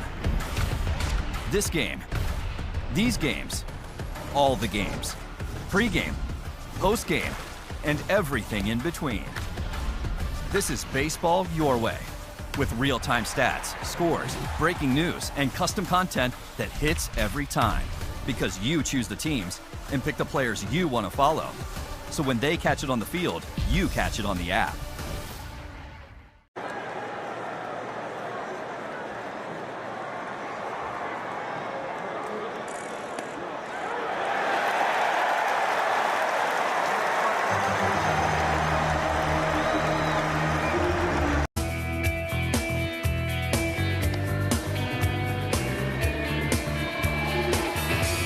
And final game between the Rockies and the Marlins. So far, it's been the Marlins landing punches and then the Rockies landing them back. They trail 4-3 here in the bottom of the fourth inning. The Marlins scored 2 in the top of the first. The Rockies got 1 back. They scored 1 in the top of the third. The Rockies got 2 back. The Marlins scored 1 in the top of the fourth. We'll see what the Rockies can do here, starting with Kyle Queiroz. First pitch swinging. He got a hanging breaking ball and took a big swing, but fouled it away. It's 0-1.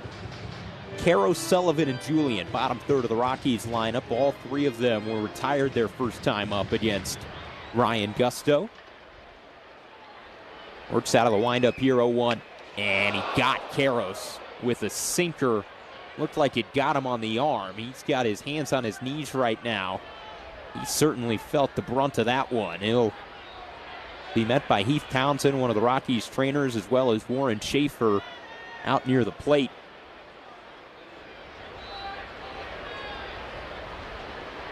Ooh. Well, it skipped off his arm guard and hit him in the protective flap on the front of his helmet, and it diffuses the force a little bit, but it's almost like getting punched in the jaw. Yeah, no, he certainly felt that. it definitely helps to a degree. And he's having that conversation right now, and he might just need a moment to let the pain go away. And he's taking off his gear now. It looks like he's going to stay in the game and go to first base. So the Rockies have the leadoff man aboard here in the bottom of the fourth. That'll bring up Brett Sullivan. And before that, it's going to bring out Clayton McCullough, the manager for the Marlins. So it looks like after just 3 innings, Ryan Gusto's day is going to be over. Make sure officially he takes the ball away from him. He does. So we're going to go to break here. We have a pitching change at Coors Field. It's 4-3 Miami here in the bottom of the fourth inning on the KOA Rockies Radio Network. Hey, there he is. How's it going? It was a defensive play so iconic that we simply call it the catch. This is the glove Willie Mays had when he made that catch. This is great. Oakland pitcher Dave Stewart was named the World Series MVP. It really comes from like the kings of Siam would give their courtiers white elephants, which were sacred animals. They need to know this story. That's amazing. Nobody could steal a base like Ricky. I'm the greatest of all time. Thank you. So imagine making steals in these stuff. So these are Ty Cobb's These cleats. are Ty Cobb's. So what I want to know is, were they ever swabbed for the DNA of opposing pitchers? Roberts is no stranger to stolen bases himself. That's what makes it special, is that everybody knew he was going to steal. Roberts is going. Safe. You know what they say, one great play deserves another. Go to baseballhall.org to plan your visit to the National Baseball Hall of Fame and Museum in Cooperstown, New York, and catch every episode of Hall of Fame Connections on MLB.tv.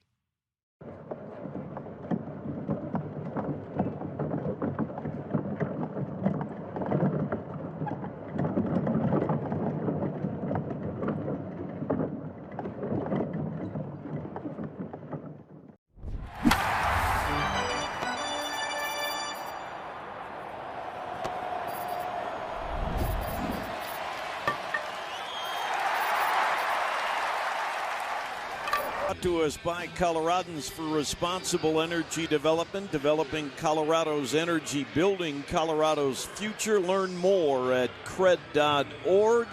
John King, the left-hander, comes on for his 39th appearance. 6 wins, just 1 loss. He has a save and a very fine 1.95 earned run average over 37 innings.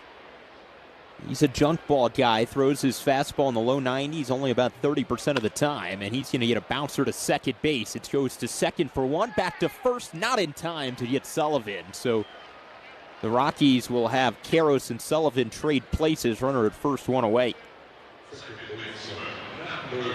You know, early enough in the game here in this 4th inning, I think part of the decision by Clayton McCullough was to see how much Warren Schaefer might change his lineup that's been all left-handed with the exception of Kyle Karros. But Warren, if you will, didn't take the bait. He's staying with his lefties for now. Edward Julian grounded out to second. His first time up, he takes a slider for a strike. It's 0-1. King, for the most part, is a 1-inning guy. So it's in Warren Schaefer's mind, just get him through this inning. There goes Sullivan. The pitch is going to be bounced foul, though, to the pull side. It's 0-2, and Brett Sullivan will have to return back to first. Fans, you picked the players. Now it's time for the reveal. On Friday, July 17th, when the Rockies take on the Reds at Coors Field, be one of the first 15,000 fans to receive a mystery Rockies City Connect jersey presented by York Space Systems. Get tickets now at Rockies.com/tickets. 4-3, Miami leading here in the bottom of the 4th inning. Edward Julian down 0-2 in the count. Brett Sullivan at first base.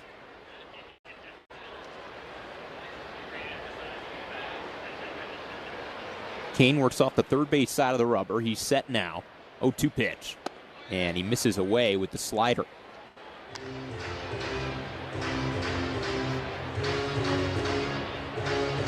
Last year, King was using his sinker 60% of the time. It's been cut in half down to 31. Here's the pitch. It's low and away. Sullivan running to second. Throw there, and Mack threw him out. What a play by the Marlins catcher, who's now thrown out 16 guys this year. It's a breaking ball in the dirt away. He picks it and throws out Sullivan. Very strong throw right on target. He's interesting in that he has a lower release point. He almost throws it, not sidearm, but definitely 3/4. Really nice tag at second by Otto Lopez as well. As now the 2-2 comes to the plate. It's a sinker that Julian fights off. Well, Mack has been extremely impressive behind the dish for the Marlins the last couple of months, and he had a really nice June offensively. 2-2 is low. Good at bat here by Julian. 3-2.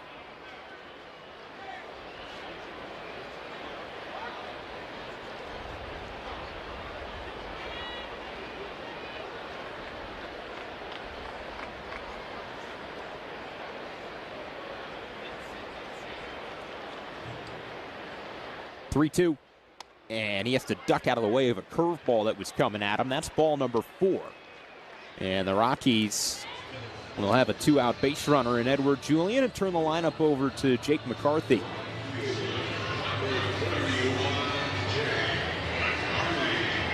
Jake McCarthy was a strikeout victim. His first time up, he walked and scored an inning ago.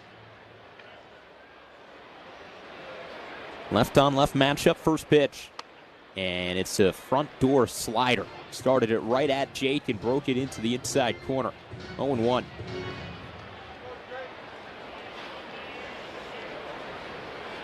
Third baseman Sanoa playing in, everybody else to pull. The 0-1 pitch is down and away with the slider, 1-1. Jake certainly doesn't have the element of surprise whenever he tries to lay down a bunt. Teams are always respecting it by having their third baseman in. 1-1 pitch is a breaking ball inside. It's 2-1 now.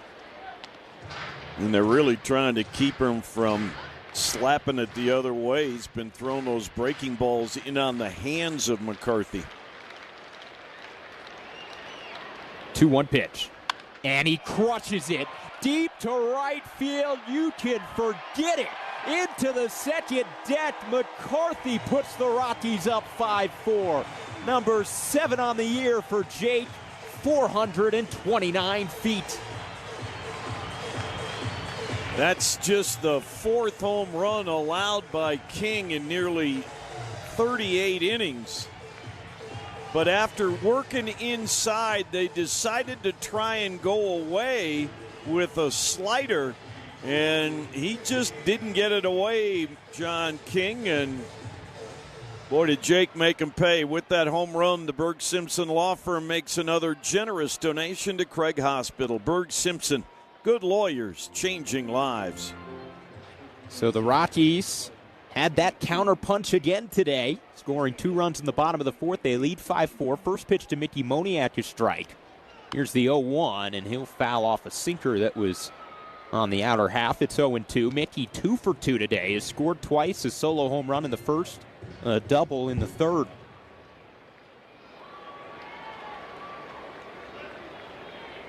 King kept throwing that breaking ball inside, and it's a risky pitch to throw left on left if you leave it up. 0-1 pitch. He didn't leave this one up, but changeup in a good spot that Moniak swings through. He's out for the first time today. 2 more runs for the Rockies. They lead 5-4 after 4 on the KOA Rockies Radio Network.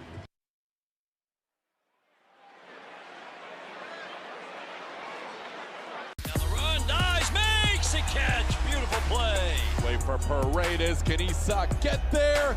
Made the basket. Catch over his shoulder. How did he find it? Puts down the ball. Newcomb, he's coming home. The glove flip in time. What a play by Sean Newcomb. He's on the move, and Moreno runs it down. A rolling grab by Gabriel. Moreno, and he hangs on. Back on the track. Marcy calling for it. and Marcy tumbles to make the catch. It is Lyle, and he makes a diving catch. Dale and Lyle continuing to impress out in left field this year. Fielded across the bag by Arias. Throw across the body to get Rodriguez. Picked on the backhand by Bogarts. He'll get up and throw him out. Nice play by Bogey. Coming in, slides, and he makes the catch. And Thomas makes the diving catch for the out. Nice play by Colby in left field. Diving stop, throw to first. Oh, they got him. What a play. The X-Man. Leading off against the lefty Brandon Williamson is O'Neal Cruz here. Oh, my. Fly ball, right center field, and O'Neal Cruz with his first Cruz missile of the year. Off the lefty, Brandon Williamson. Cruz crushes it. Pirates get the run back. They lead 6-1. That's a beautiful thing. You ride it out for times just like that. It's just a special talent. It comes together like that. You're very thankful because he can change the scoreboard.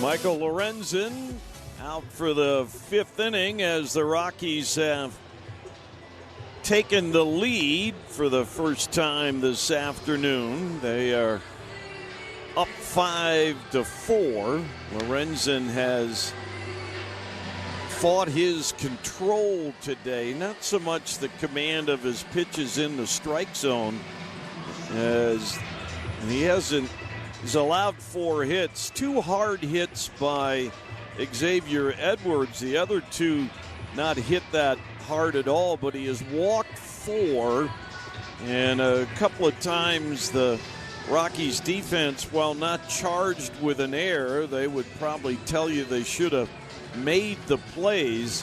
The Marlins runs have all scored on outs. 2 sacrifice flies and 2 fielders' choices. And the Rockies have been able to counter with a couple of home runs from Moniak and McCarthy and a 2-run single from Willie Castro. Kyle Stowers, who has walked and hit a ball 109 miles an hour right into the glove of second baseman Edward Julian. His last at bat, leads off the 5th, and Lorenzen misses outside, ball 1. Michael has thrown as many balls as strikes today, 39 of each through 4 innings and 1 pitch, and misses again 2-0. He's walked a season high 4. His career high in walks is 6. And he misses again to Stowers. He walked Stowers in the first inning on 5 pitches. He was down in the count when Stowers lined out in the 3rd. 3-0 pitch here. He's swinging and hits it just foul. That ball hit no more than a ball's width outside of the right field line. That would have been an extra base hit.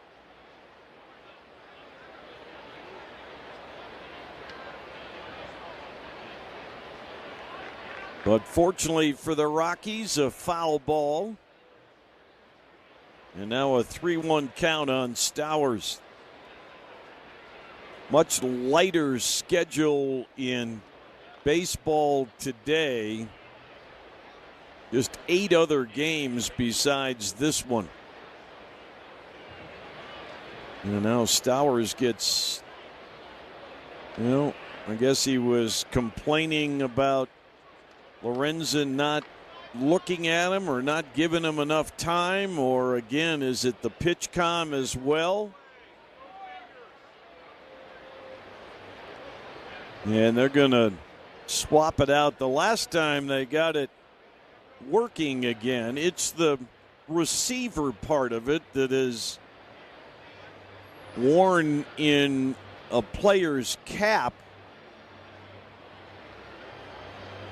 The interesting thing about hearing.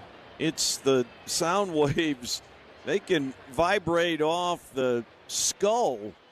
It doesn't always have to get directly into your ear like an earpiece. You can have those vibrations be understood by your brain, swinging a high fly ball to right center field. McCarthy and Carrig, it'll be Carrig, the center fielder, to make the play. Jake ran over there and then all of a sudden started tippy-toeing. Like, I don't think I have to go any farther. I think Cole's going to be there, and Carrig was for the first out.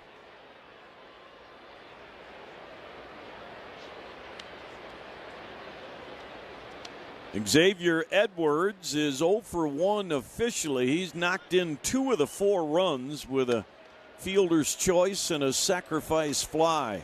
Takes an opening strike from Michael Lorenzen. 5-4 Rockies here in the top of the 5th. Pitch slashed foul. It's 0-2. When our team wins, Cars for Kids wins, as we'll be making a donation. You can donate your car today and get it picked up tomorrow. Donate online at cars4kids.com. Trying to sneak a changeup on the outside. It just ran off the plate, and Edwards did not chase. 1-2 on the second baseman. Lorenzen deals, and Edwards fouls. Just 2 other games going right now of the 8 other games in baseball today. Pirates scored 5 times in the 7th, 8th, and 9th innings in Philadelphia and beat the Phillies 6-1. Rookie outfielder Esmerlin Valdez had 3 runs batted in. Pitch to Edwards outside with a changeup again. It's 2-2.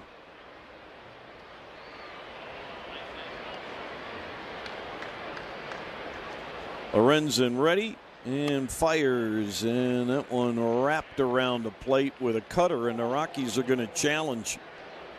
Brett Sullivan said that might have ticked the outside edge, but it did not. Got there after that imaginary plate of glass, if you will, that the ball goes through digitally to determine ball or strike. Now the 3-2 pitch is outside, ball 4. Same pitch and the same result. 5 walks on the day for Lorenzen. Rockies have Brennan Bernardino up in the pen. So much about matchups, and it's a heavy left-handed hitting lineup for the Marlins. Brennan closed out the game last night, might work in the 5th inning today. Here's ball 1 to Griffin Conine, who has walked and struck out. Lorenzen has walked 5 different hitters. Throws over to first, not quite on target, so no tag attempt. Edwards, a great base stealer, 13 out of 16. The Marlins lead baseball with 94 steals. They've been caught just 29 times. Pitch there is a strike with a cutter. That evens the count on Conine.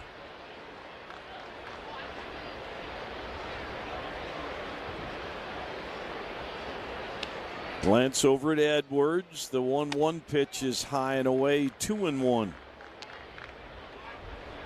Sometimes it just looks like when he's off, Lorenzen, that he's rushing a little bit, that the arm just lags behind the body in terms of being in alignment. Pitch swing and a miss. Good changeup there. And Michael constantly tinkers.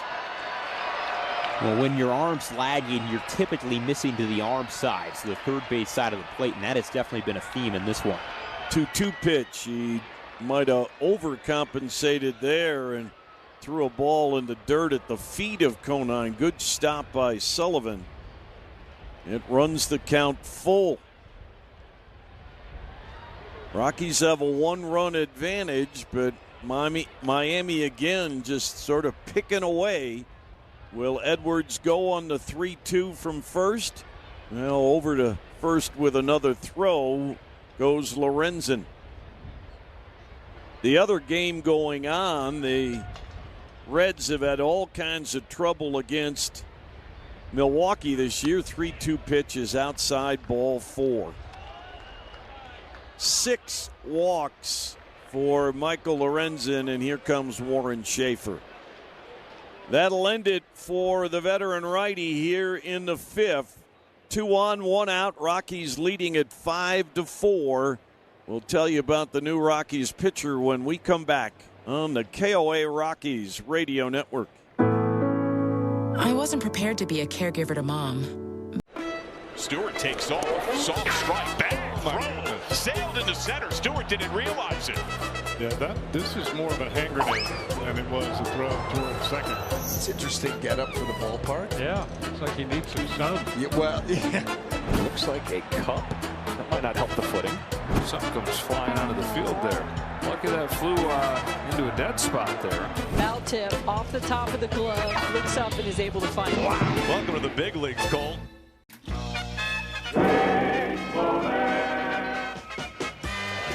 Breaking ball, grounder. Marshall lets Jeffries get it, toss to Cone, he tags the bag. And they say safe. Watch the runner, he's not watching the runner. The runner scores. And Cone's still arguing. Here comes the second runner. The second runner scores. I don't believe I just saw that. I don't believe it. The bubblegum blowing contest. It was fun. It was at a time when Topps included bubblegum in their baseball cards, and that was the gum we used. These are all my baseball cards. The Topps one is right there. It's developed into somewhat of a big nostalgic thing, and there are a lot of people that, you know, that's one of their favorite baseball cards. It's kind of crazy.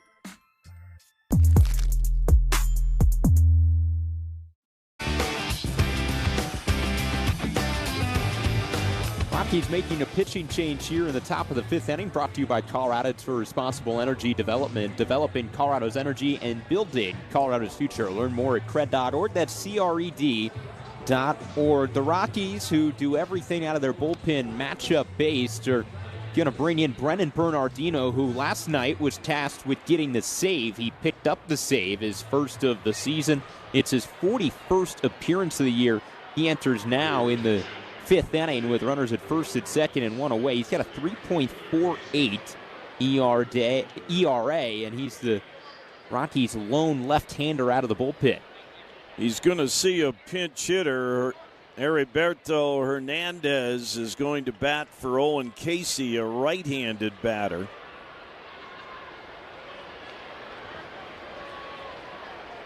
We have seen Hernandez in the starting lineup a couple of times, and now in a pinch hitting role, and he swings at the first pitch, sends it to fairly deep right. Over to grab it is McCarthy, tagging from second. Edwards will advance to third.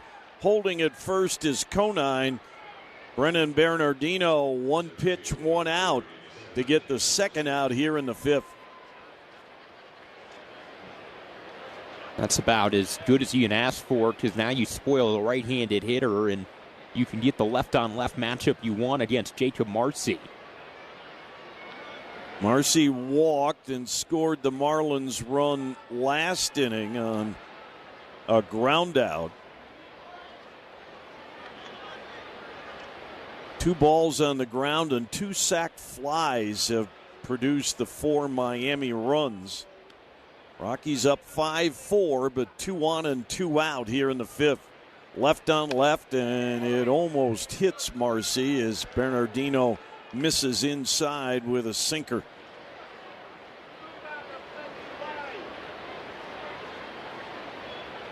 On a warm day, the game has gone at a pedestrian pace. Throw to first and a close play. Conine got back.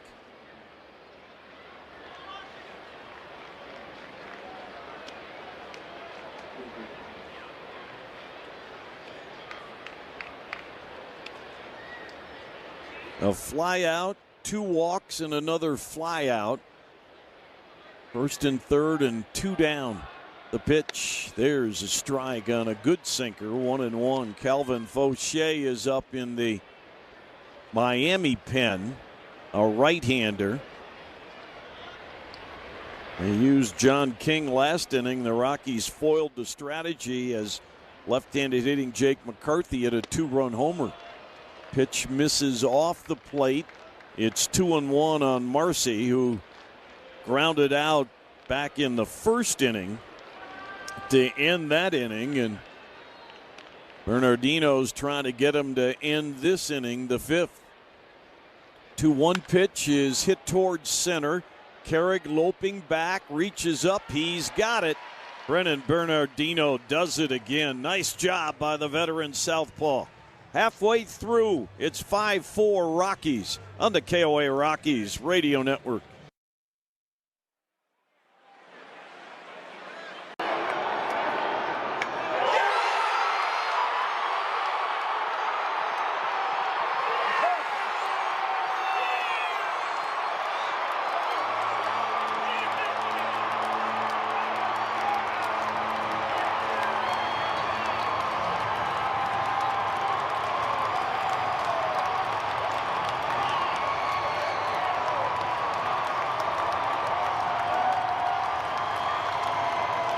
Two pitches with traffic. This ball hit deep left field. Take a good look. You won't see it for long. It's a 1-run game. Second deck for Hunter Goodman, his first of the year. Now you get the future Hall of Famer in for Hunter Goodman. Last year's Silver Slugger, the National League as a catcher, just a rolling curveball. You hang it, Hunter Goodman's gonna destroy it. That thing went 435 feet. I want to ask you about food. What is something that you have to eat to beat a judge? Oh, Aaron Judge! Send him to Monument Park now! We got some good chefs in New York. They've been cooking up some nice chopped cheeses, and that kind of, it gets you, yeah. I don't know if I should tell the kids that they should be eating chopped cheese before a game. Before the game, probably steak. That's usually what I go to. I like a steak, no vegetables. No vegetables? No vegetables. No, is it straight protein? Yeah.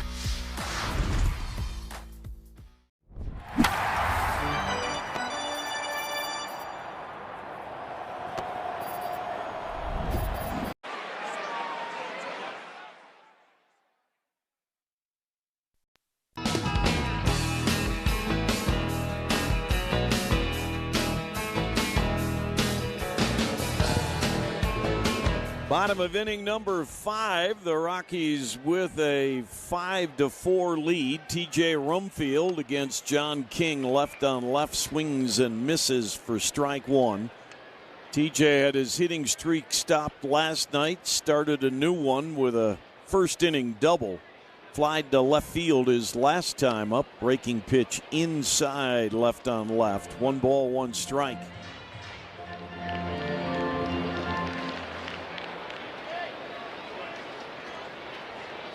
King came on, gave up the 2-run homer to Jake McCarthy. Breaking pitch on the outside, called a strike. It's 1-2. Started to say in the top of the inning, Cincinnati's had a lot of trouble with Milwaukee this year, both at home and in Milwaukee. Well, today in Milwaukee, the Reds end a 4-game losing streak with a 7-2 win. 1-2 to Rumfield is a looper out to shallow right, going back Edwards, the second baseman, to grab it for the out. Air quality forecast courtesy of EnviroTest Air Care Colorado. An ozone action alert is still in effect. Will be through 4 p.m. tomorrow. Ozone affects us all. See if you can help. Learn more at colorado.gov/air quality. Willie Castro swings and misses for a strike, batting right-handed now. Willie with a 2-run single back in the 3rd inning. Flied to right in his other at-bat. King's 0-1 is hit towards third, foul ball. Giants come in this weekend to celebrate the 4th of July. And, of course, tomorrow night and Saturday night, fireworks nights. And remind everybody again that fireworks nights, we start at least tomorrow anyway earlier, a 6:10 first pitch. Also will be 6:10 on Saturday, and then a little later start time Sunday at 2:05. Pitch outside to Willie, a ball and 2 strikes. Rockies are on one of the national outlets for baseball, so it's a little later start. As Castro trying to go to right field, fouls it. It remains 1-2.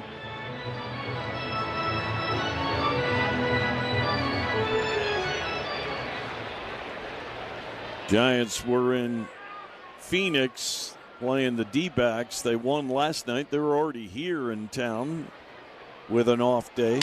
Willie will loop a liner to the third baseman, Sanoa. So a little flared pop-up and a soft liner as King has been a lot better in this inning. 2 outs.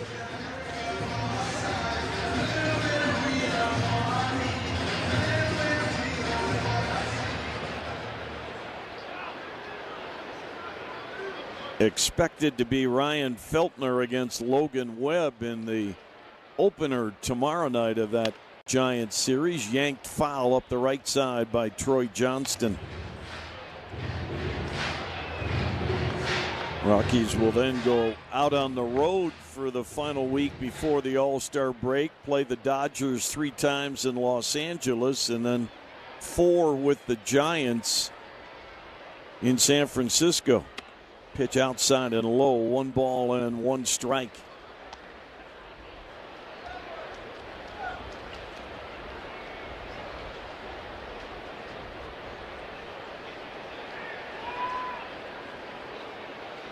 Outfield to the left, infield to the right for Troy.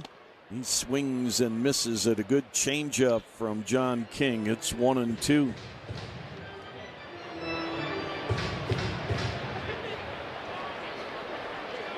Bases empty, 2 outs here in the 5th. Rockies up 5-4, and Troy calls for time at the plate, and it's given to him by Ramon De Jesus.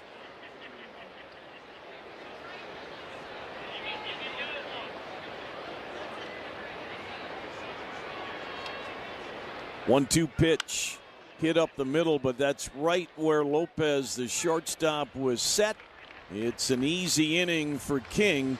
And we'll head to the 6th with the Rockies up 5-4 on the KOA Rockies radio network. And that one's driven out to right field. That takes Nimmo back to the... Whoa! He makes the catch! What an amazing catch by Nimmo to finish this one off. Home run, Junior Cabanero. He's now homered in 4 straight games. The home runs just keep on coming. Cannonball coming. 2-homer game.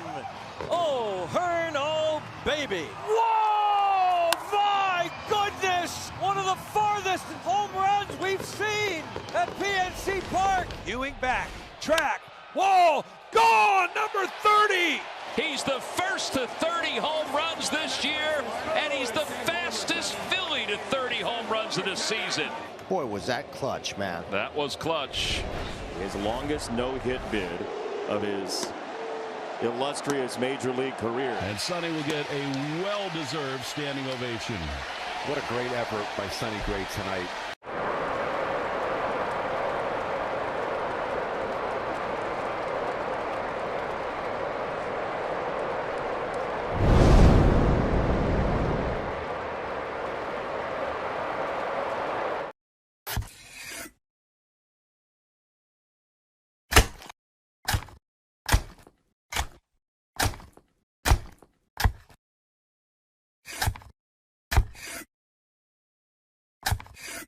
In baseball, winning takes toughness and preparation. That's how Dan Kaplis Law approaches every case. They go to trial and win when it matters most. Proud partner of the Colorado Rockies. Learn more at dankapleslaw.com.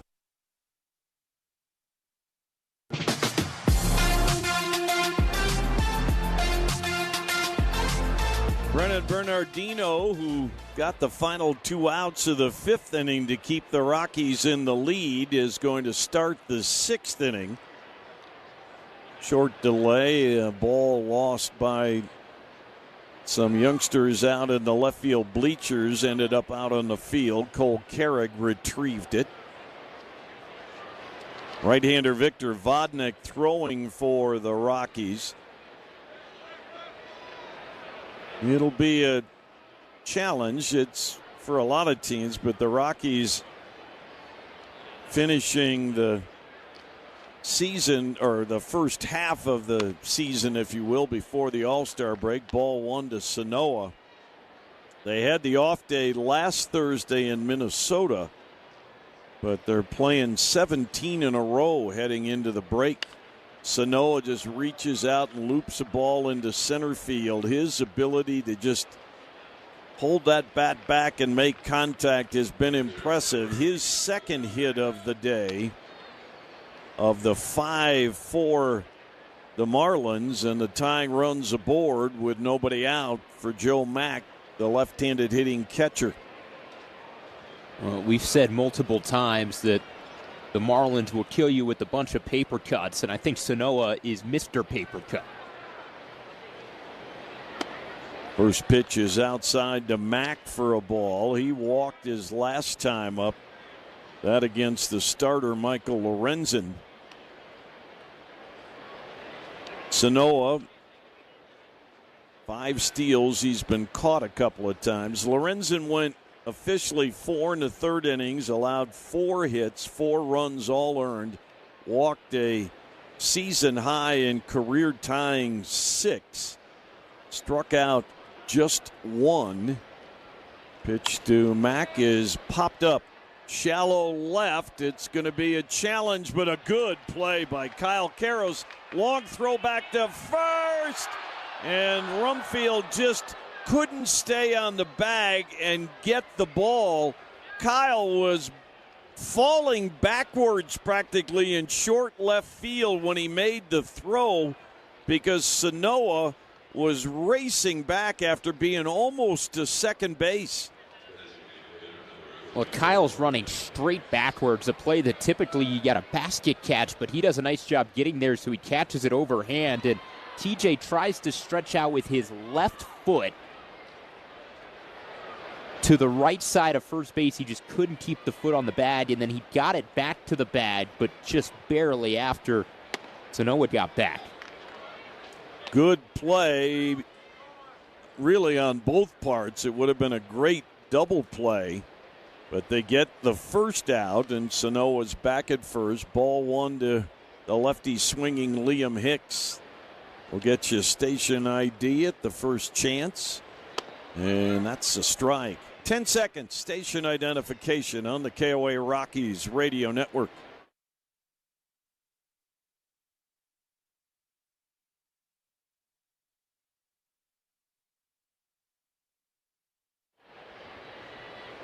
Bernardino bluffs a throw to first.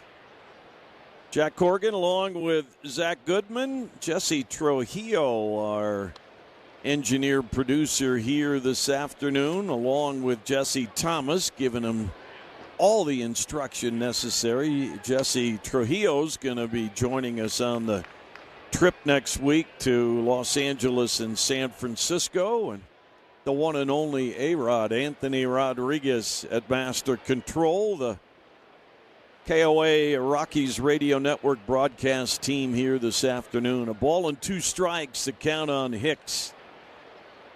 Bernardino's pitch is fouled away. Michael Lorenzen wrapping things up for Michael. Threw 95 pitches, 3 more balls, 49 to 46 strikes. Down the pipe pitch count brought to us by Pipefitters Local Union 208. They've been providing skilled labor to Colorado businesses for more than a century.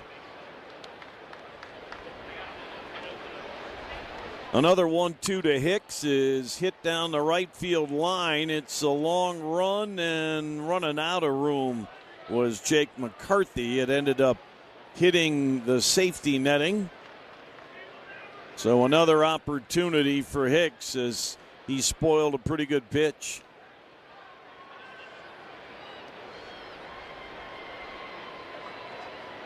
Vodnik definitely ready. You've got a right-handed batter and Lopez coming next. Ground ball by Hicks to second. Running on the play was Sanoa. It kept them out of the double play. It's out number 2, and Brennan Bernardino doing his job is now going to spend the rest of the day watching the action as Warren Schaefer's going to make a change. 5-4 Rockies, a man at second, 2 outs here in the 6th for Miami. Brandon Sproat left his last start with tightness in his hamstring, just a cramp, should be all right. 2-2 to Stewart, and he just blew him away with 99. Second strikeout for Sproat. 1-2, a swing and a miss. That's the sinker, bottom of the zone. Nasty stuff at 98 miles per hour. 2-2 to Arroyo. And he struck him out. He's gone 9 up and 9 down for the second straight start. Brandon Sproat on a roll here in Ohio. 1-2. Strike 3 called.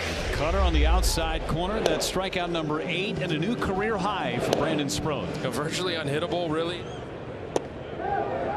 Check swing. Yes, he did. That's 10 Ks for Brandon Sproat. Blake Dunn went too far. Just keeps adding to that career high to Sproat. This starting staff has just been on quite the run. The first time in his career he's in to double digits in Ks.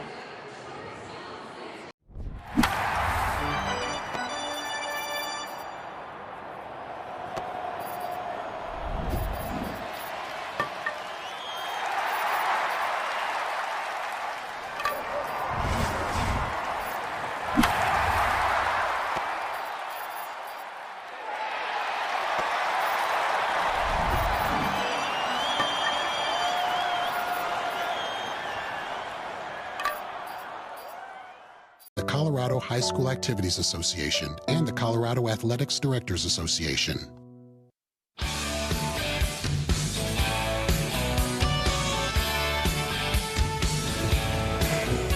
Pitching change for the Rockies brought to you by Coloradans for Responsible Energy Development, developing Colorado's energy, building Colorado's future. Learn more at cred.org. That's CRED.org.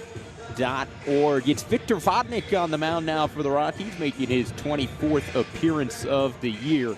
Pitched against Miami a couple days back and took the loss, gave up a run in an inning in a third. He's going to look to bounce back here. Got the right-on-right matchup.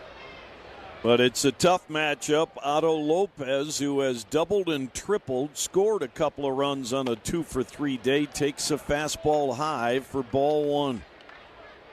Leading batting average in the National League.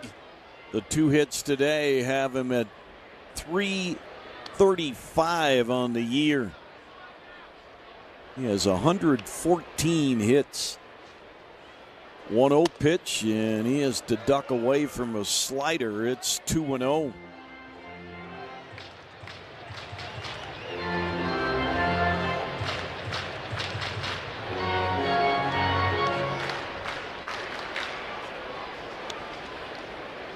Vodnik looks out at Sano at second. The 2-0 pitch is swung on, and it's a fly ball down the left field side. Over to grab it is Mickey Moniak, and the bullpen does its thing again here in the 6th. Rockies with a 5-4 lead on the KOA Rockies. We have a couple things out here for the first acknowledged unassisted triple play. And Cy Young said, "Neil, where you going?" He said, 3 outs. Neil Ball had a fairly short career as a big leaguer, but continued playing in the minors where he encountered true baseball royalty. Now we're going to connect to Babe Ruth. He dominated the game like no one else had before. I'm holding Babe Ruth's bat. During a 1934 baseball barnstorming tour of Japan, Ruth faced 17-year-old pitcher Eiji Sawamura. Sawamura became a hero in Japan, and the Nippon Professional Baseball League's version of the Cy Young Award bears his name. Maeda won the award in 2010 and again in 2015, when the runner-up was Shohei Ohtani. First pitch crushing! Oh, man! Like the 3 outs of a triple play. it all connects. Go to baseballhall.org to plan your visit to the National Baseball Hall of Fame and Museum in Cooperstown, New York, and catch every episode of Hall of Fame Connections on MLB.tv. Hey, it's a Lourdes Gurriel dog. That's a nice touch. Pena power. The perils of wearing earrings when you've got netting on the field. That young fan, not a Newtbar fan. What a present for Mom. Oh my goodness, look at this guy. Uso, yeah, Jay Uso, yeah. Ended up just shot putting it. Block when there's nobody on base. There's a little debate for Domo and Kim watching the replay together. That's beautiful, isn't it?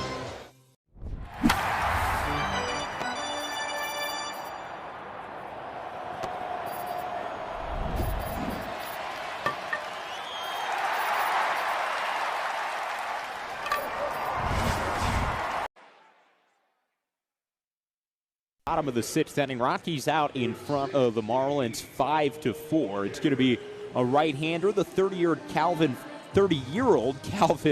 Fauché is making his 36th appearance of the year. He's got a 3.38 ERA through a scoreless frame in just 9 pitches against the Rockies a couple of nights back.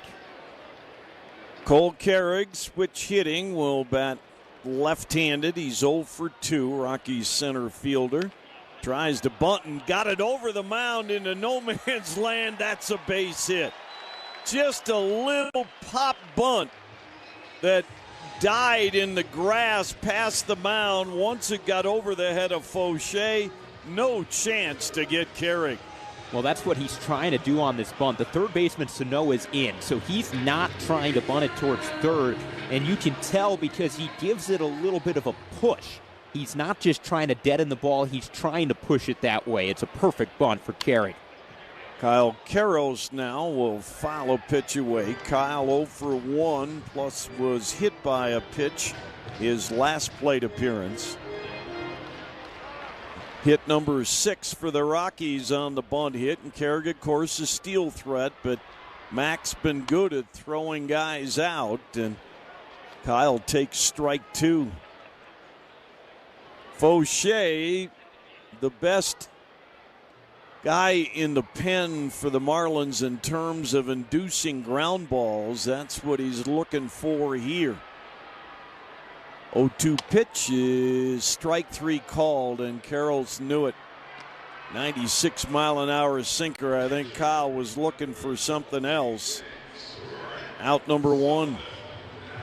The Rockies Radio Network is powered by Chevron. At Chevron, we're committed to safely delivering affordable, reliable, ever-cleaner energy that enables human progress and powers Colorado forward. That's energy in progress. Pitch is outside to Brett Sullivan. Brett has grounded out, has flied out and grounded into a fielder's choice, and then was caught trying to steal. Swing and a miss. And it's 1 ball and 1 strike.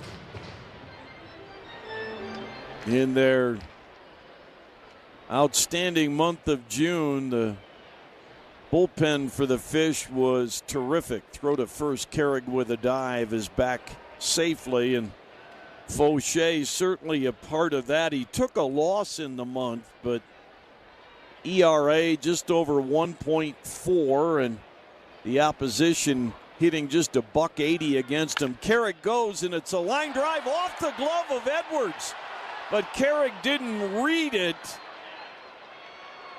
and he'll remain at second base. He just didn't pick up Andy Gonzalez, the Rockies' third base coach, or he'd be at third. Well, the Rockies catch a huge break here. Carrig in motion, and it's a line drive shot, but Edwards just didn't put his glove high enough. He didn't have to jump for this baseball. He just didn't put his glove high enough in the air. It goes off the top of his glove. If he catches it, and no chance for Carrig to get back to first, who would have ended the inning with the double play. Instead, it's first and second with 1 out, and outside ball 1 to Julian. They are going to credit Brett Sullivan with a hit. It's the 7th of the day for the Rockies. Julian walked and scored on the McCarthy homer last plate appearance. Julian's also grounded to second.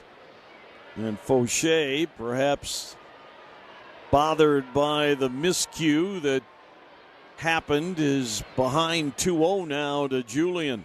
The pitch. He misses again, ball 3. Just showed another look at Carrick rounding second, and the reason he didn't go to third is he missed second base as he was going around initially, so he had to go back and touch it. And by that time, no chance to get to third. Taking all the way, Edward looks at a strike. It's 3-1 on Julian. The lefty Cade Gibson is up in the bullpen, the other left-hander in the Miami pen. 3-1 pitch is low ball 4, and that loads the bases for Jake McCarthy. Daniel Moskos will go to the mound to buy Gibson some time, but the Rockies with a real opportunity here to bust this thing open. We are broadcasting live from the Quantum Fiber from AT&T broadcast booth. Quantum Fiber internet from AT&T. Ultra fast, super reliable. Learn more at quantumfiber.com.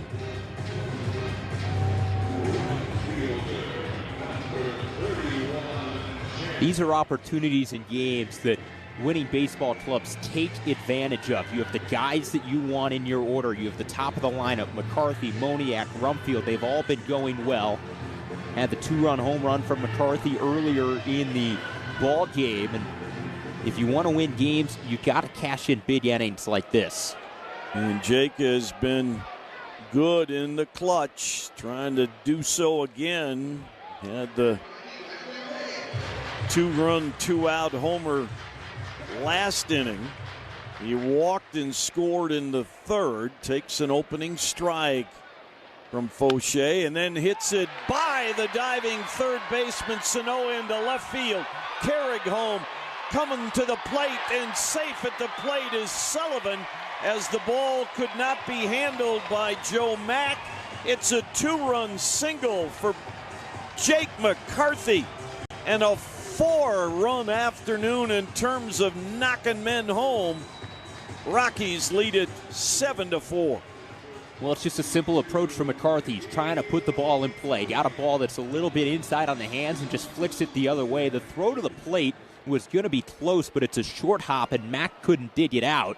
If he digs it clean, probably able to tag Sullivan out, but he was flying. And if you're Andy Gonzalez over at third base, as there's a mound meeting now, it's an aggressive send, but it's a good send trying to put pressure on the defense. It's going to take a perfect throw to get Sullivan. The throw wasn't bad, just a little short, and the Rockies are able to cash in.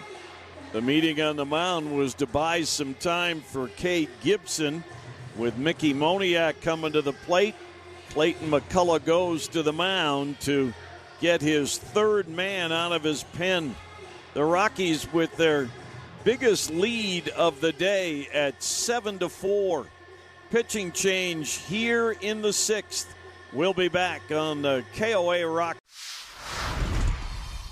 A snack that Freddie cannot resist. I would have to say chips and guacamole. Organic mango, yep. Is that because of the strong Dominican contingent in the major leagues, bro? Has anybody ever struck out and gone crazy and smashed the cooler full of mangoes? Nah, our team's not really into smashing each other's stuff, I guess. Are you a seasoning guy? You like to drown your stuff in dips and sauces? No. Gotta watch my figure. And it looks great, brother. I appreciate it. Very sexy man. Yeah, Let's go, Freddie Freeman, ladies and gentlemen. Puedes ser el dueño de grandes momentos del béisbol. MLB Auction te permite participar en la subasta de bates, bolas y jerseys autografiados, con artículos de tus equipos de grandes ligas favoritos, leyendas y jugadores. Visita auctions.mlb.com. A lot of fans and collectors will look at the T206 set as the more famous of the sets that were produced in the early part of the 20th century. And certainly they would carry more financial value. But when you talk to collectors, some will tell you that these T205s are actually more physically attractive. They're maybe the most physically attractive cards produced prior to World War II.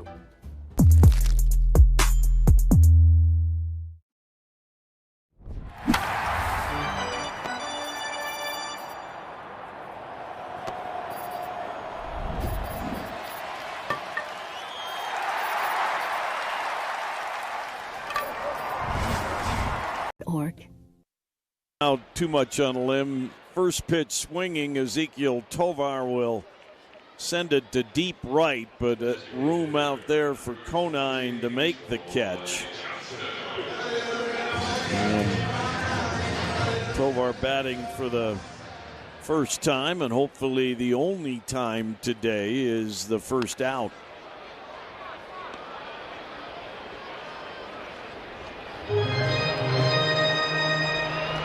Infield back. They're not holding Rumfield on. First pitch is a foul ball strike by Troy Johnston. He sends this to deep right, and it goes off the wall. Conine will track it down. It'll be a double for Troy. Rumfield holding it third. And TJ had to make sure that Conine couldn't catch it, and then, and not that you want to say the game's over, but you're not going to sit there and try and speed your way home after that. But Troy happy to get the double. He's among the leaders in baseball. That's his 23rd.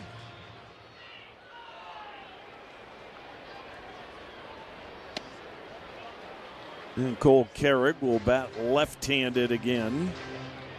Cole with a bunt base hit to start the 7-run rally in the 6th inning, and later in the inning, a sacrifice fly. Fouls a pitch from Sanoa. A little sidearm shot has popped up. There might be a play for Jimenez in foul ground. Nope, it'll land in the second row behind the tarp. 1-2. Sanoa went down almost sidearm with that last pitch. Stay tuned for the Clubhouse Show after the game, presented by Common Spirit Health. Hospitals, clinics, and caregivers. Human kindness lives here. Pitch to Carrick is sent towards left, backing up and making the catch in left is Hernandez. Tagging and scoring is Rumfield. Another RBI on a sac fly for Cole Carrick. 13-4 Rockies.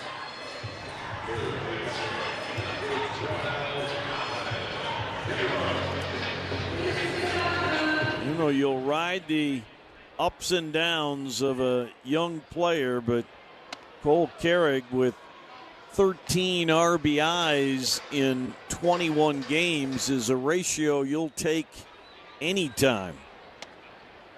Kyle Karros looking to get a hit. He's 0 for 3. He's been hit by a pitch. First two have missed to him here. And way outside, ball 3.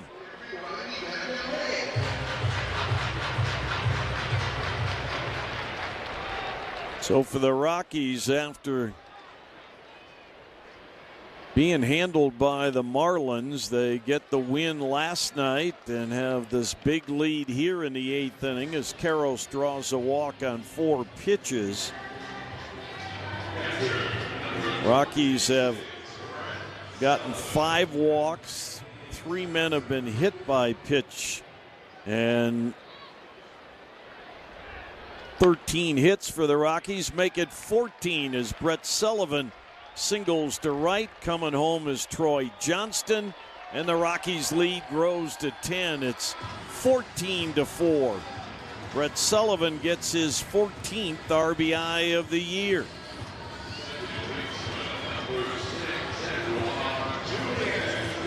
Karros stopped at second.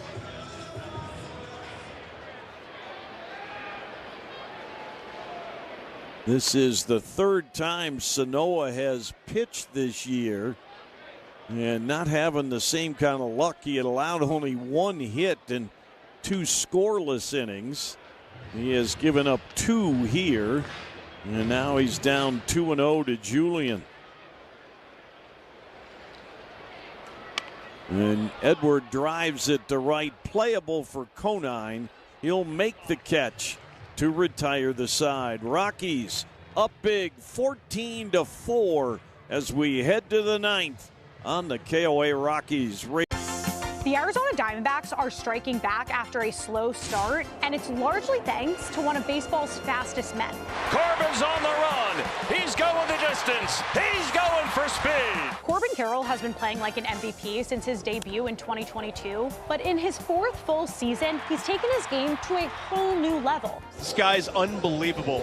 He's unforgettable. On Sunday, Carroll put together one of the best games of his career, going 4 for 4 with 2 triples and a 9-1 D-backs win.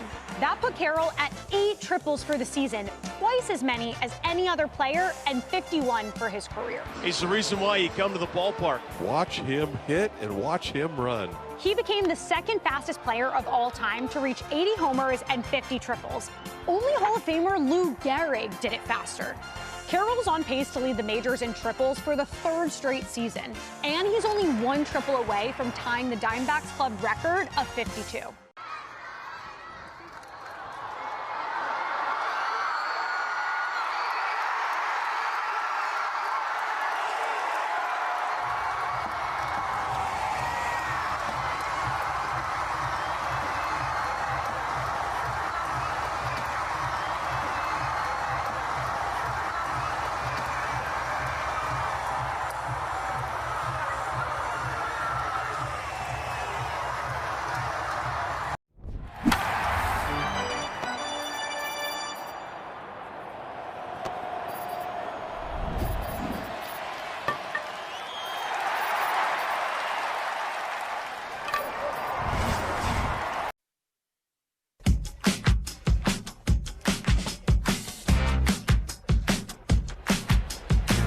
Ninth inning, Rockies with a 10-run lead, 14-4. Zach Agnos working in his 2nd inning. Rockies rookie Gabriel Hughes is throwing in the bullpen. I don't know if they'll bring him in or he's just getting a workout.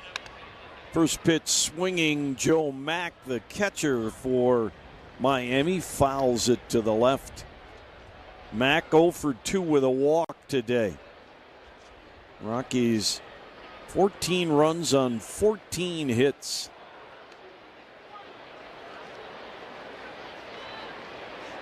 Pitch caught the outside corner. It's strike 2.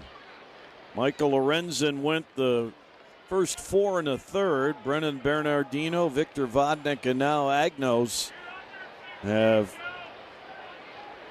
held the Marlins in check to this point. Victor looked sharp. Zach with a good inning, and of course Brennan's just been solid most of the time. And for Bernardino, it was when it was a 1-run ball game for the Rockies when he came in and did his good work, getting 2 outs in the 5th inning. Pitch, strike 3 called. Mack's gonna challenge. He thought the pitch was low, and he was wrong. The challenge is not a good one. It's a strikeout for Agnos, first for him, and just the 2nd Rockies strikeout today. Rockies strikeouts, of course, are presented by Sam's No. 3 Diner and Bar, where serving food babies is a tradition. First out of the 9th, pitch outside to Leo Jimenez, batting for the first time after coming in to play defense in the 8th inning when Sanoa moved from 3rd base to the mound. 1-0 pitch is sent towards left. Moniak drifting back. He'll have room. Makes the catch. Out number 2. 10 seconds. Station identification here on the KOA Rockies Radio Network.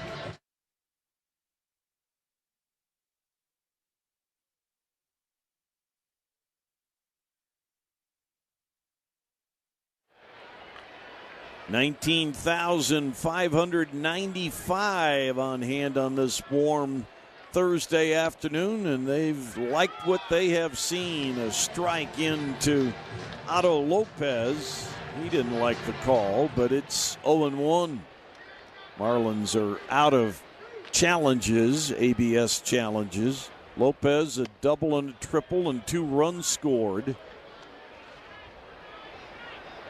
Takes outside to even the count.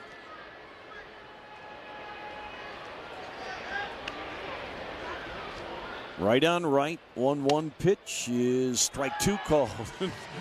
Otto liked that call even less. But Ramon De Jesus can make that call and not worry about it because the challenges are gone. Not to say he's not calling what he thought was a strike, but 1-2 pitch is looped into right center field. It'll be a hit for Lopez. He gets his 3rd hit of the day and keeps the faint hopes alive for Miami. It's their 7th hit overall on the day, so he has nearly half of them. What a year for Otto Lopez.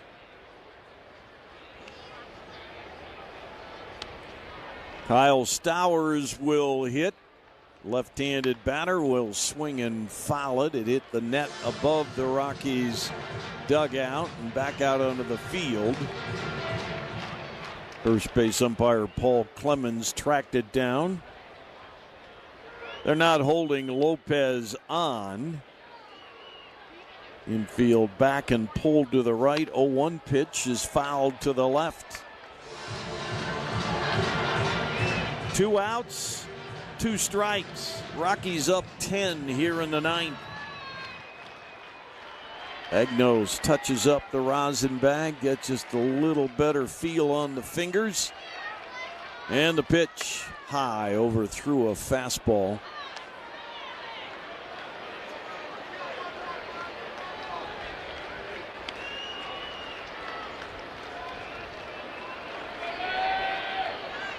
One-two pitch, high again.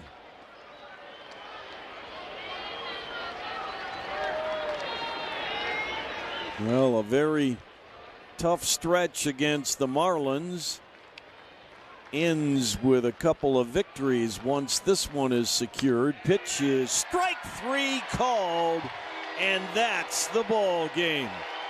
Rockies gain a split in the series. They roll by Miami 14-4. More to come after this on the KOA Rockies Radio Network.